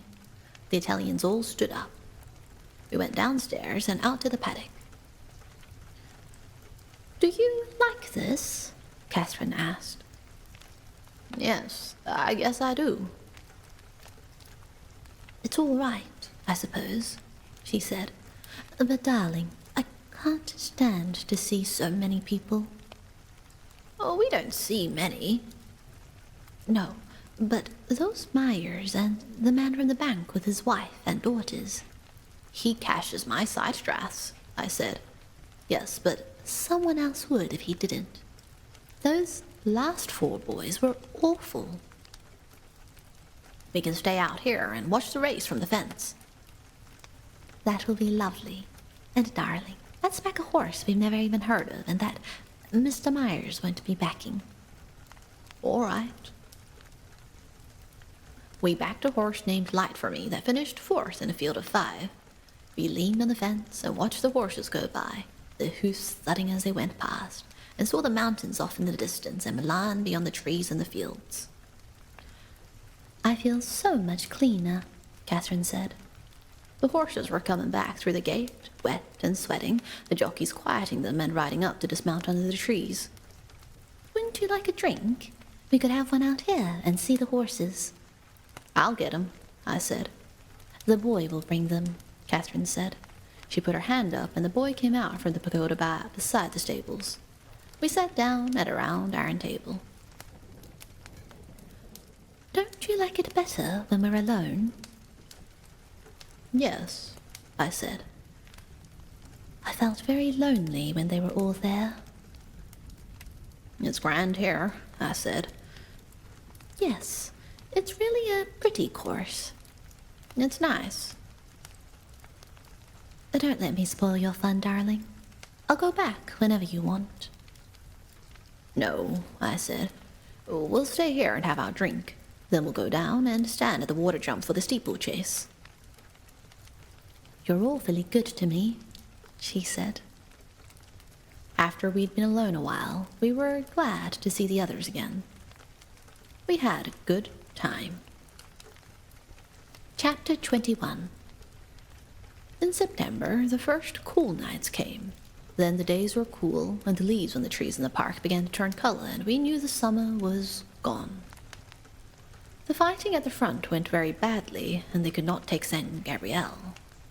The fighting on the ʟɪᴏᴏ plateau was over, and by the middle of the month, the fighting for St. Gabriel was about over too. They could not take it.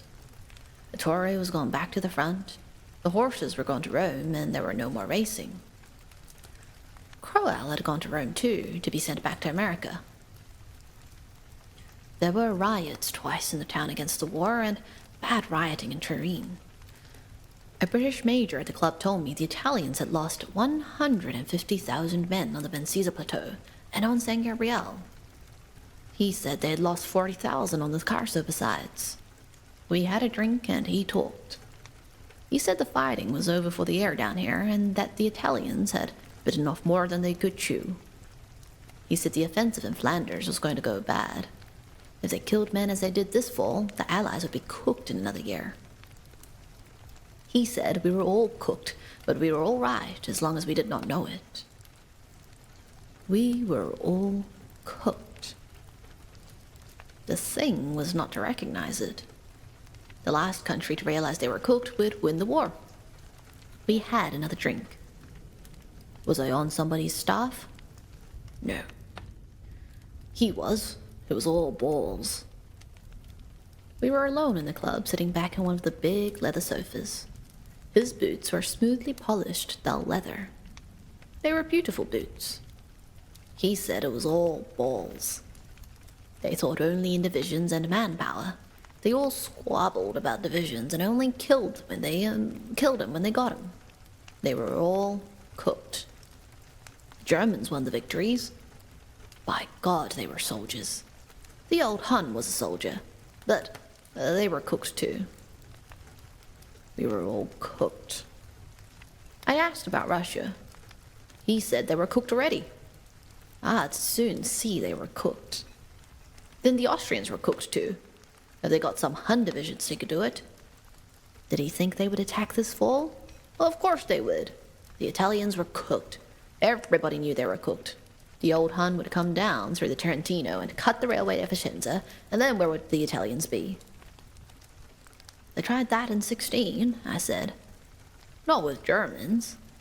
Yes, I said. But they probably wouldn't do that, he said. It was too simple. They'd try something complicated and get royally cooked. I had to go, I said. I had to get back to the hospital. Goodbye, he said.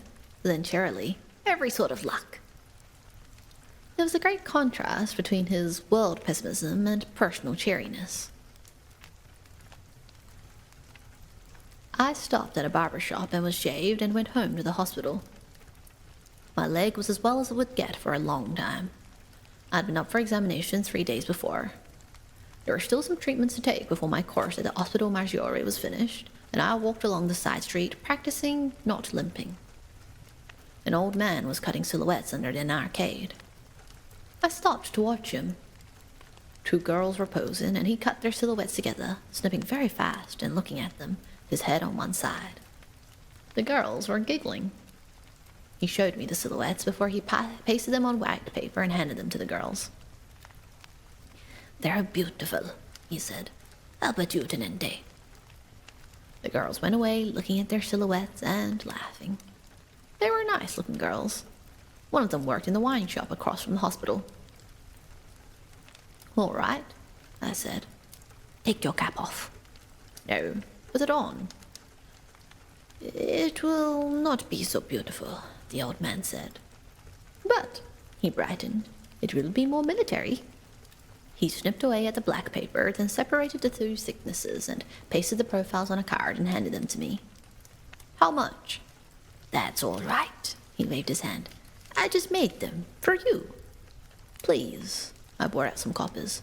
"For pleasure." "No, I did them for a pleasure. Give them to your girl." "Many thanks until we meet." "Until I see thee." I went on to the hospital. There were some letters, an official one, and some others. I was to have 3 weeks convalescent leave and then return to the front. I read it over carefully.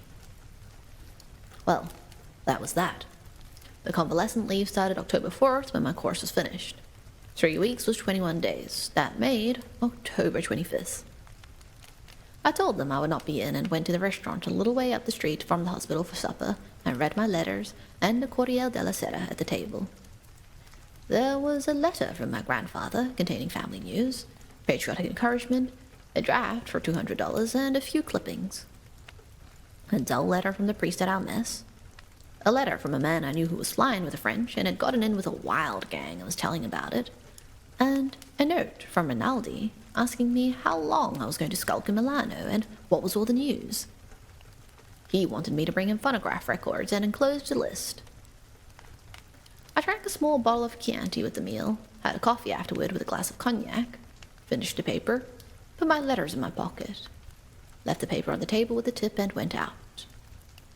In my room at the hospital I undressed, put on pajamas and a dressing gown, pulled down the curtains on the door that opened onto the balcony, and sitting up in bed, read Boston papers from a pile Mrs. Myers had left for her boys at the hospital. The Chicago White Sox were winning the American League pennant, and the New York Giants were leading the National League. Babe Ruth was a pitcher, then playing for Boston. The papers were dull, the news was local and stale, and the war news was all old. The American news was all training camps. I was glad I wasn't in a training camp. The baseball news was all I could read, and I did not have the slightest interest in it. A number of papers together made it impossible to read with interest. It was not very timely, but I read at it for a while. I wondered if America really got into the war, if they would close down the major leagues. They probably wouldn't. There was still racing in Milan, and the war could not be much worse. They had stopped racing in France. That was where our horse, Chapelac, came from. Catherine was not due on duty until 9 o'clock. I heard her passing along the floor when she first came on duty, and once saw her pass in the hall. She went to several other rooms and finally came into mine. "I'm late, darling," she said. "There was a lot to do. How are you?" I told her about my papers and the leave. "That's lovely," she said. "Where do you want to go?"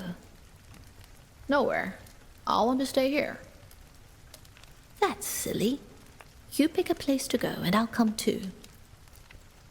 "How will you work it?" "I don't know, but I will." "You're pretty wonderful." "No, I'm not. But life isn't hard to manage when you've nothing to lose." "How do you mean?" "Nothing. I was only thinking how small obstacles seemed that once were so big." "I should think it might be hard to manage." "No, it won't, darling. If necessary, I'll simply leave, but it won't come to that." "Where should we go?" "I don't care. Anywhere you want. Anywhere we don't know people." "Don't you care where we go?" "No, I'll like any place." She seemed upset and taut. "What's the matter, Catherine?" "Nothing. Nothing's the matter." "Yes, there is." "No, nothing. Really, nothing." "I know there is. Tell me, darling. You can tell me." "It's nothing." "Tell me." "I don't want to. I'm afraid I'll make you unhappy or worry you." "No, it won't." "You're sure?" "It doesn't worry me, but I'm afraid to worry you." "It won't if it doesn't worry you." "I don't want to tell." "Tell it." "Do I have to?" "Yes." "I'm going to have a baby, darling. It's almost 3 months along. You're not worried, are you? Please, please don't. You mustn't worry." "All right." "Is it all right?" "Of course." "I did everything. I took everything, but it didn't make a difference." "I'm not worried." "I couldn't help it, darling, and I haven't worried about it. You mustn't worry or feel badly." "I only worry about you." "That's it. That's what you mustn't do. People have babies all the time. Everybody has babies. It's a natural thing." "You're pretty wonderful." "No, I'm not. But you mustn't mind, darling. I'll try and not make trouble for you. I know I've made trouble now. But haven't I been a good girl until now? You never knew it, did you?" "No." "It will all be like that. You simply mustn't worry. I can see you're worrying. Stop it. Stop it right away. Wouldn't you like a drink, darling? I know a drink always makes you feel cheerful."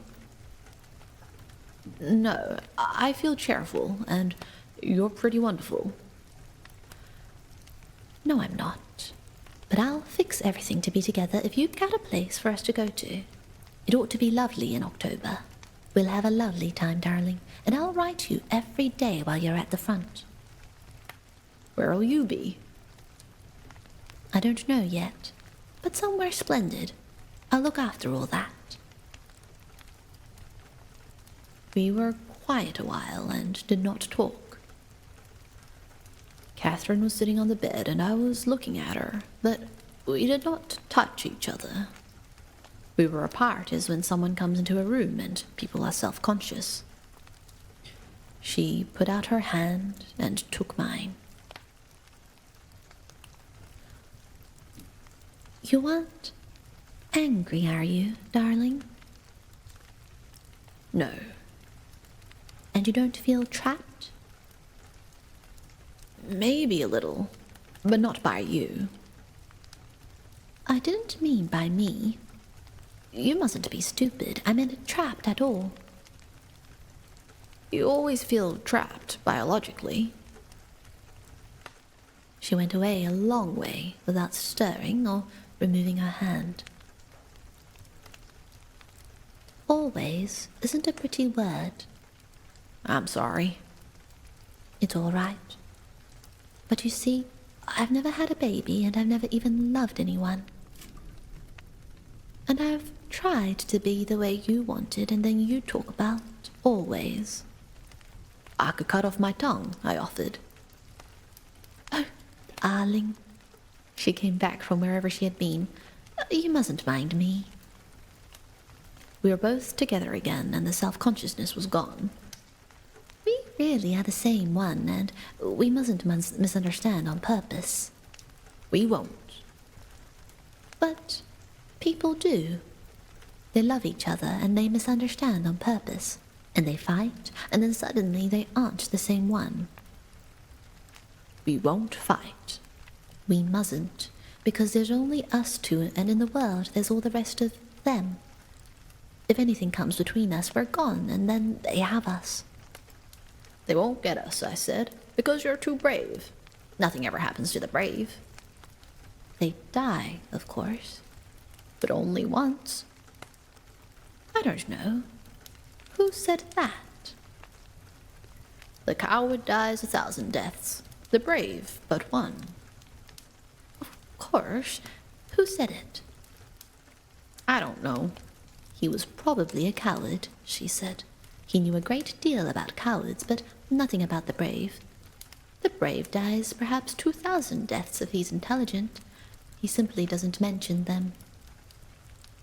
I don't know. It's hard to see inside the head of the brave. Yes, that's how they keep that way. You're an authority. You're right, darling. That was deserved. You're brave. No, she said. But I would like to be. I'm not, I said. I know where I stand. I've been out long enough to know I'm like a ball player that bats 230 and knows he's no better. What is a ball player that bats 230? It's awfully impressive. It's not. It means a mediocre hitter in baseball. But still a hitter, she prodded me. I guess we're both conceited, I said. But you are brave.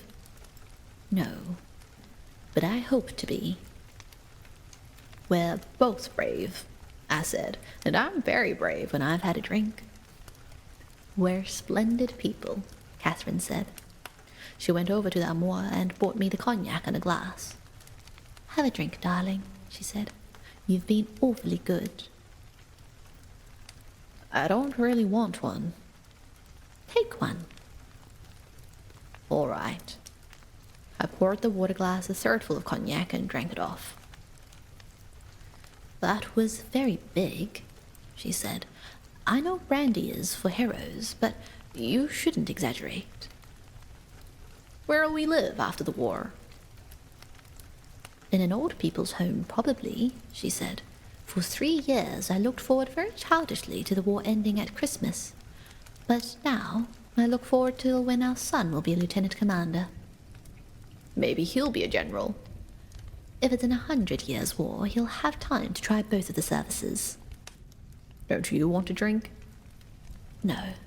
It always makes you happy, darling, and it only makes me dizzy. Didn't you ever drink brandy? No, darling. I'm a very old-fashioned wife.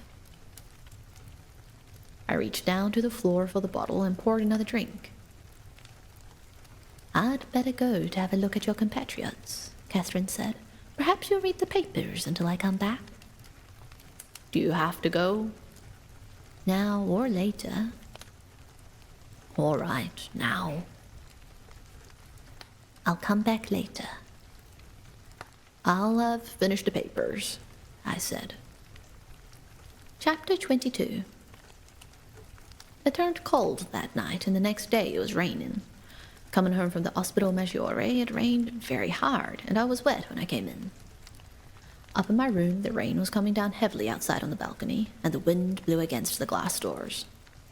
I changed my clothing and drank some brandy, but the brandy did not taste good. I felt sick in the night, and in the morning after breakfast, I was nauseated. "There is no doubt about it," the house surgeon said. "Look at the whites of his eyes, miss." Miss Gage looked. They had me look in a glass. The whites of the eyes were yellow, and it was the jaundice. I was sick for 2 weeks with it. For that reason, we did not spend a convalescent leave together. We had planned to go to Pallanza on Lago Maggiore. It is nice there in the fall when the leaves turn. There are walks you can take, and you can troll for trout in the lake. It would have been better than Stresa because there are fewer people at Pallanza. Stresa is so easy to get to from Milan, and there are always people you know. There's a nice village at Pallanza, and you can row out to the islands where the fishermen live, and there's a restaurant on the biggest island. But we did not go. One day, while I was in bed with jaundice, Miss Van Campen came in the room, opened the door into the armoire, and saw the empty bottles there. I'd sent a load of them down by the porter, and I believe she must have seen them going out and come up to find some more. They were mostly vermouth bottles, marsala bottles, Capri bottles, empty Chianti flasks, and a few cognac bottles.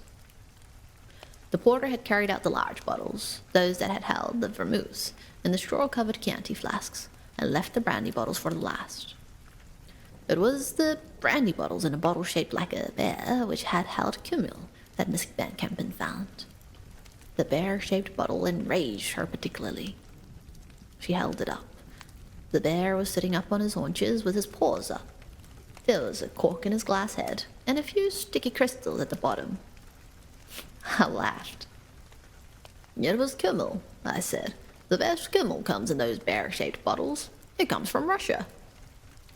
"Those are all brandy bottles, aren't they?" Miss Van Campen asked. "I can't see them all," I said, "but they probably are." "How long has this been going on?" "I bought them and brought them in myself," I said. "I've had Italian officers visit me frequently, and I've kept brandy to offer them." "You haven't been drinking it yourself?" she said. "I have also drunk it myself." "Brandy," she said. 11 empty bottles of brandy, and that bear liquid." "Kümmel." "I will send for someone to take them away." "Those are all the empty bottles you have?" "For the moment." "And I was pitying you having jaundice. Pity is something that is wasted on you." "Thank you." "I suppose you can't be blamed for not wanting to go back to the front, but I should think you would try something more intelligent than producing jaundice with alcoholism." "With what?" "With alcoholism. You heard me say it." "I did not say anything." "Unless you find something else, I'm afraid you'll have to go back to the front when you are through with your jaundice. I don't believe self-inflicted jaundice entitles you to a convalescent leave." "You don't?" "I do not." "Have you ever had jaundice, Miss Van Campen?" "No, but I have seen a great deal of it." "You noticed how the patients enjoyed it?" "I suppose it is better than the front." "Miss Van Campen," I said, "did you ever know a man who tried to disable himself by kicking himself in the scrotum?" Miss Van Campen ignored the actual question. She had to ignore it or leave the room. She was not ready to leave because she had disliked me for a long time, and she was now cashing in. "I have known many men to escape the front through self-inflicted wounds." "That wasn't the question. I've seen self-inflicted wounds also. I asked you if you had ever known a man who had tried to disable himself by kicking himself in the scrotum. Because that is the nearest sensation to jaundice, and it is the sensation that I believe few women have ever experienced. That was why I asked you if you had ever had the jaundice, Miss Van Campen, because—" Miss Van Campen left the room. Later, Miss Gage came in. "What did you say to Van Campen? She was furious." "We are comparing sensations. I was going to suggest that she had never experienced childbirth. You're a fool, Gage said. She's after your scalp. She has my scalp, I said. She's lost me on my leave, and she might try and get me court-martialed. She's mean enough. She never liked you, Gage said. What's it about? She says I've drunk myself into jaundice so as not to go back to the front. Who? Said Gage. I'll swear you've never taken a drink. Everybody will swear you've never taken a drink. She found the bottles. I've told you 100 times to clear out those bottles. Where are they now? In the armoire. Have you a suitcase? No. Put them in the rucksack. Miss Gage packed the bottles in the rucksack. I'll give them to the porter, she said. She started for the door. Just a minute, Miss Van Kempen said. I'll take those bottles. She had the porter with her. Carry them, please, she said. I want to show them to the doctor when I make my report. She went down the hall. The porter carried the sack. He knew what was in it. Nothing happened except that I lost my leave. Chapter 23. The night I was to return to the front, I sent the porter down to hold a seat for me on the train when it came from Turin. The train was to leave at midnight. It was made up at Turin and reached Milan about 10:30 at night and lay in the station until time to leave. You had to be there when it came in to get a seat. The porter took a friend with him, a machine gunner who, on leave, worked in a tailor shop, and was sure that between them they could hold a place. I gave them money for platform tickets and had them take my baggage. It was a big rucksack and 2 machettes. I said goodbye at the hospital at about 5 o'clock and went out. The porter had my baggage in his lodge, and I told him I would be at the station a little before midnight. His wife called me Signorino and cried. She wiped her eyes and shook her hands, and then cried again. I patted her on the back, and she cried once more. She had done my mending and was a very short, dumpy, happy-faced woman with white hair. When she cried, her whole face went to pieces. I went down to the corner where there was a wine shop and waited inside, looking out the window. It was dark outside and cold and misty. I paid for my coffee and grappa, and I watched the people going by in the light from the window. I saw Catherine and knocked on the window. She looked, saw me and smiled, and I went out to meet her. She was wearing a dark blue cape and a soft felt hat. We walked along together, along the sidewalk past the wine shops, then across the market square and up the street and through the archway to the cathedral square. There were streetcar tracks, and beyond them there was the cathedral. It was white and wet in the mist. We crossed the tram tracks. On our left were the shops, their windows lighted, and the entrance to the Galleria. There was a fog in the square, and when we came close to the front of the cathedral, it was very big and the stone was wet. Would you like to go in? No, Catherine said. We walked along. There was a soldier standing with his girl in the shadow of one of the stone buttresses ahead of us, and we passed them. They were standing tied up against a stone, and he had put his cape around her. They're like us, I said. Nobody is like us, Catherine said. She did not mean it happily. I wish they had some place to go. It mightn't do them any good. I know. Everybody ought to have some place to go. They have the cathedral, Catherine said. We were past it now. We crossed the far end of the square and looked back at the cathedral.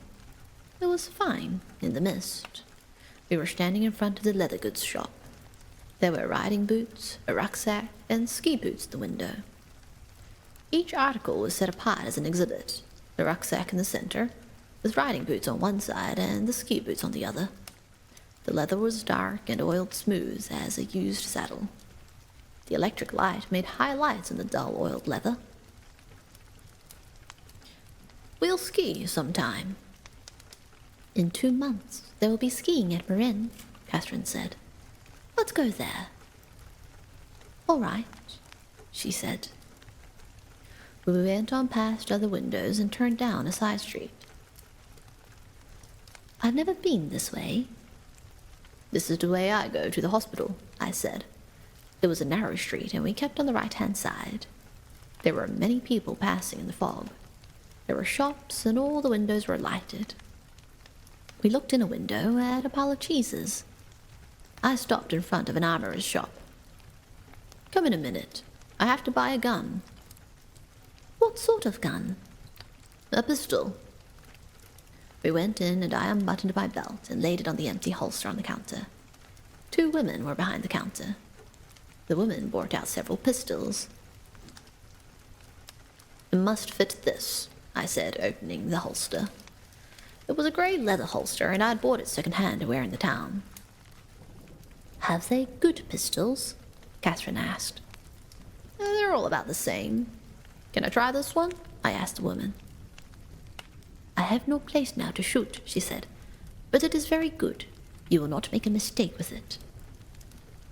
I snapped it and pulled back the action. The spring was rather strong, but it worked smoothly. I sighted it and snapped it again. It is used, the woman said. It belongs to an officer who is an excellent shot. Did you sell it to him? Yes. How did you get it back? From his orderly. Maybe you have mine, I said. How much is this? 50 lire. It is very cheap. All right. I want 2 extra clips and a box of cartridges. She brought them from under the counter. Have you any need for a sword? She asked. I have some used swords, very cheap. I'm going to the front, I said. Oh, yes. Then you won't need a sword, she said. I paid for the cartridges and the pistol, filled the magazine and put it in place, put the pistol in my empty holster, filled the extra clips with cartridges, and put them in my leather slots in the holster, and then buckled on my belt. The pistol felt heavy on the belt. Still, I thought, it was better to have a regulation pistol. You could always get shells. Now we're fully armed, I said. That was the one thing I had to remember to do. Someone got my other one going to the hospital. I hope it's a good pistol, Catherine said. Was there anything else? The woman asked. I don't believe so. The pistol has a lanyard, she said. So I noticed. The woman wanted to sell something else. You don't need a whistle? I don't believe so. The woman said goodbye, and we went out onto the sidewalk. Catherine looked in the window. The woman looked out and bowed to us. What are those little mirrors set in wood for? They're for attracting birds. We troll them out in the field, and larks see them and come out, and the Italians shoot 'em. They are an ingenious people, Catherine said. You don't shoot larks, do you, darling? In America? Not especially. We crossed the street and started to walk up the other side. I feel better now, Catherine said. I felt terrible when we started. We always feel good when we're together. We always will be together. Yes, except that I'm going away at midnight. Don't think about it, darling. We walked on up the street. The fog made the lights yellow. Aren't you tired? Catherine asked. How about you? I'm all right. It's fun to walk. Let's not do it too long. No. We turned down a side street where there were no lights and walked in the street. I stopped and kissed Catherine. While I kissed her, I felt her hand on my shoulder. She had pulled my cape around her so it covered both of us. We were standing in the street against a high wall. Let's go someplace, I said. Good, said Catherine. We walked on along the street until it came out onto a wider street that was beside a canal. On the other side was a brick wall and buildings. Ahead, down the street, I saw a streetcar across the bridge. We can get a cab up at the bridge, I said. We stood on the bridge in the fog, waiting for a carriage. Several streetcars passed, full of people going home. Then a carriage came along, but there was someone in it. The fog was turning to rain. "We could walk or take a tram," Catherine said. "One will be along," I said. "They go by here." "Here one comes," she said. The driver stopped his horse and lowered the metal sign on his meter. The top of the carriage was up, and there were drops of water on the driver's coat. His varnished hat was shining in the wet. We sat back in the seat together, and the top of the carriage made it dark. "Where did you tell him to go?" "To the station. There is a hotel across from the station where we can go." "We can go the way we are? Without luggage?"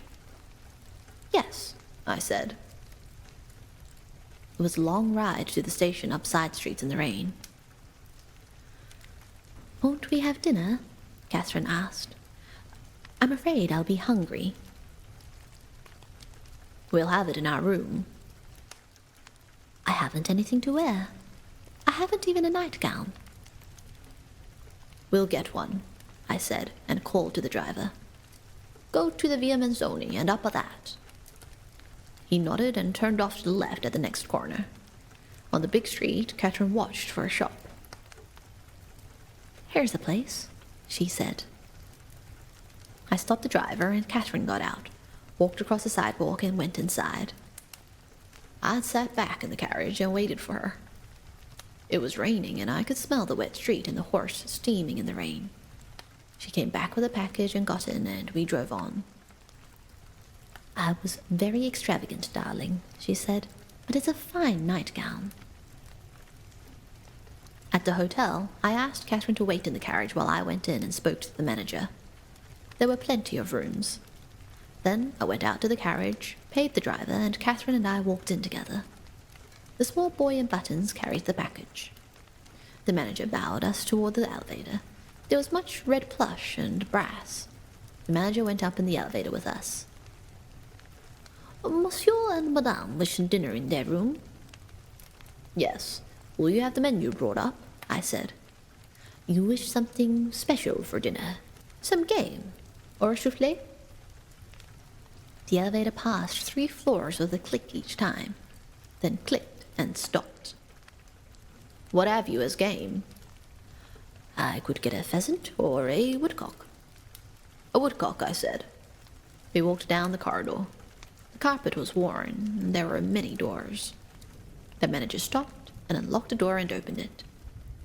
"Here you are. A lovely room." The small boy in buttons put the package on the table in the center of the room. The manager opened the curtains. "It is foggy outside," he said. The room was furnished in red plush. There were many mirrors, 2 chairs, and a large bed with a satin coverlet. A door led to the bathroom. "I will send up the menu," the manager said. He bowed and went out. I went to the window and looked out, then pulled a cord that shut the thick plush curtains. Catherine was sitting on the bed, looking at the cut glass chandelier. She had taken her hat off, and her hair shone under the light. She saw herself in one of the mirrors and put her hands to her hair. I saw her in 3 other mirrors. She did not look happy. She let her cape fall on the bed. "What's the matter, darling?" "I never felt like a whore before," she said. I went over to the window and pulled the curtain aside and looked out. I had not thought it would be like this. "You're not a whore." "I know it, darling, but it isn't nice to feel like one." Her voice was dry and flat. "This was the best hotel we could get in," I said. I looked out the window. Across the square were the lights of the station. There were carriages going by on the street, and I saw the trees in the park. The lights from the hotel shone on the wet pavement. "Oh, hell," I thought. "Do we have to argue now?" "Come over here, please," Catherine said. The flatness was all gone out of her voice. Come over, please. I'm a good girl again. I looked over at the bed. She was smiling. I went over and sat on the bed beside her and kissed her. You're my good girl. I'm certainly yours, she said. After we had eaten, we felt fine, and then after, we felt very happy, and in a little time, the room felt like our own home. My room at the hospital had been our own home, and this room was our own too, in the same way. Catherine wore my tunic over her shoulders while we ate. We were very hungry, and the meal was good, and we drank a bottle of Capri and a bottle of St. I drank most of it, but Catherine drank some, and it made her feel splendid. For dinner, we had a woodcock with soufflé potatoes and purée de marron, a salad, and a zabaione for dessert. It's a fine room, Catherine said. It's a lovely room. We should have stayed here all the time we've been in Milan. It's a funny room, but it's nice. Vice is a wonderful thing, Catherine said. The people who go in for it seem to have a good taste about it. The red plush is really fine. It's just the thing. And the mirrors are very attractive. You're a lovely girl. I don't know how a room like this would be for waking up in the morning, but it's a really splendid room. I poured another glass of St. Estephe. I wish we could do something really sinful, Catherine said. Everything we do seems so innocent and simple. I can't believe we do anything wrong. You're a grand girl. I only feel hungry. I get terribly hungry. You're a fine, simple girl, I said. I am a simple girl. No one ever stood it except you. Once, when I first met you, I spent an afternoon thinking how we would go to the Hotel ʟɪᴏᴏ together and how it would be. That was awfully cheeky of you. This isn't the ʟɪᴏᴏ, is it? No, they wouldn't have taken us in there. They'll take us in sometime, but that's how we differ, darling. I never thought about anything. Didn't you ever? At all? A little, she said. Oh, you're a lovely girl. I poured another glass of wine. I'm a very simple girl, Catherine said. I didn't think so at first. I thought you were a crazy girl. I was a little crazy, but I wasn't crazy in any complicated manner. I didn't confuse you, did I, darling? Wine is a grand thing, I said. It makes you forget all the bad. It's lovely, said Catherine, but it's given my father gout very badly. Have you a father? Yes, said Catherine. He has gout. You won't ever have to meet him. Haven't you a father? No, I said. A stepfather. Will I like him? You won't have to meet him. We have such a fine time, Catherine said. I don't have any interest in anything else anymore. I'm so very happy married to you. The waiter came and took away the things. After a while, we were very still, and we could hear the rain. Down below on the street, a motor car honked. But at my back, I always hear Time's winged chariot hurrying near, I said. I know that poem, Catherine said. It's by Marvell, but it's about a girl who wouldn't live with a man. My head felt very clear and cold, and I wanted to talk facts. Where will you have the baby? I don't know. The best place I can find. How will you arrange it? The best way I can. Don't worry, darling. We may have several babies before the war is over. It's nearly time to go. I know. We can make it time if you want. No. Then don't worry, darling. You were fine until now, and now you're worrying. I won't. How often will you write? Every day. Do they read your letters? They can't read English enough to hurt any. I'll make them very confusing, Catherine said. But not too confusing. I'll just make them little confusing. I'm afraid we have to start to go. All right, darling. I hate to leave our fine house. So do I. But we have to go. All right. But we're never settled in our home very long. We will be. I'll have a fine home for you when you come back. Maybe I'll be back right away. Perhaps you'll be hurt just a little in the foot. Or the lobe of the ear. No, I want your ears the way they are. And not my feet. Your feet have been hit already. We have to go, darling. Really. All right. You go first. Chapter 24. We walked down the stairs instead of taking the elevator. The carpet on the stairs was worn. I'd paid for the dinner when it came up, and the waiter who had brought it was sitting on a chair near the door. He jumped up and bowed, and I went with him to the side room and paid the bill for the room. The manager had remembered me as a friend and refused payment in advance, but when he retired, he had remembered to have the waiter stationed at the door so that I should not get out without paying. I suppose that had happened, even with his friends. One had so many friends in a war. I asked the waiter to get us a carriage, and he took Catherine's package that I was carrying and went out with an umbrella.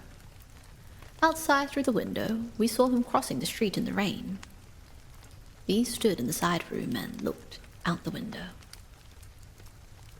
How do you feel, Cat? Sleepy? I feel hollow and hungry. Have you anything to eat? Yes, in my musette. I saw the carriage coming.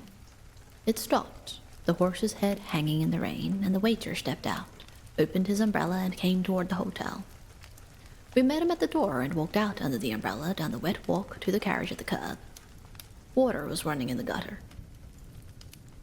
There is your package on the seat, the waiter said. He stood with the umbrella until we were in, and I had tipped him. Many thanks. Pleasant journey, he said. The coachman lifted the reins, and the horse started. The waiter turned away under the umbrella and went toward the hotel. We drove down the street and turned to the left, then came round to the right in front of the station.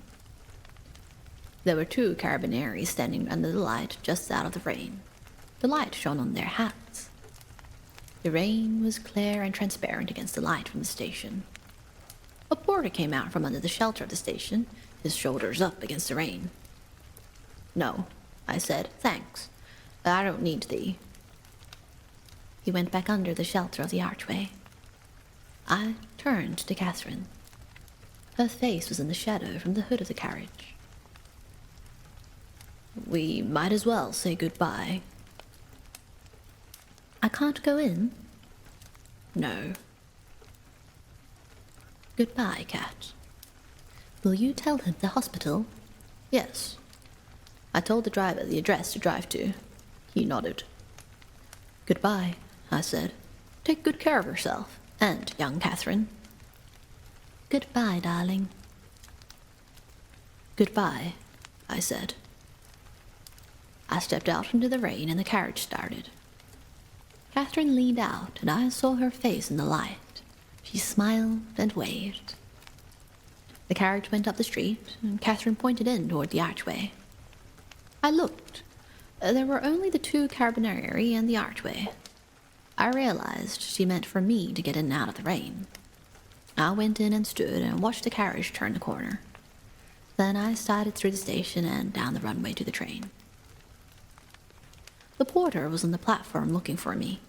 I followed him into the train, crowding past people and along the aisle and in through a door to where the machine gunner sat in the corner of a full compartment. My rucksack and musettes were above his head on the luggage rack.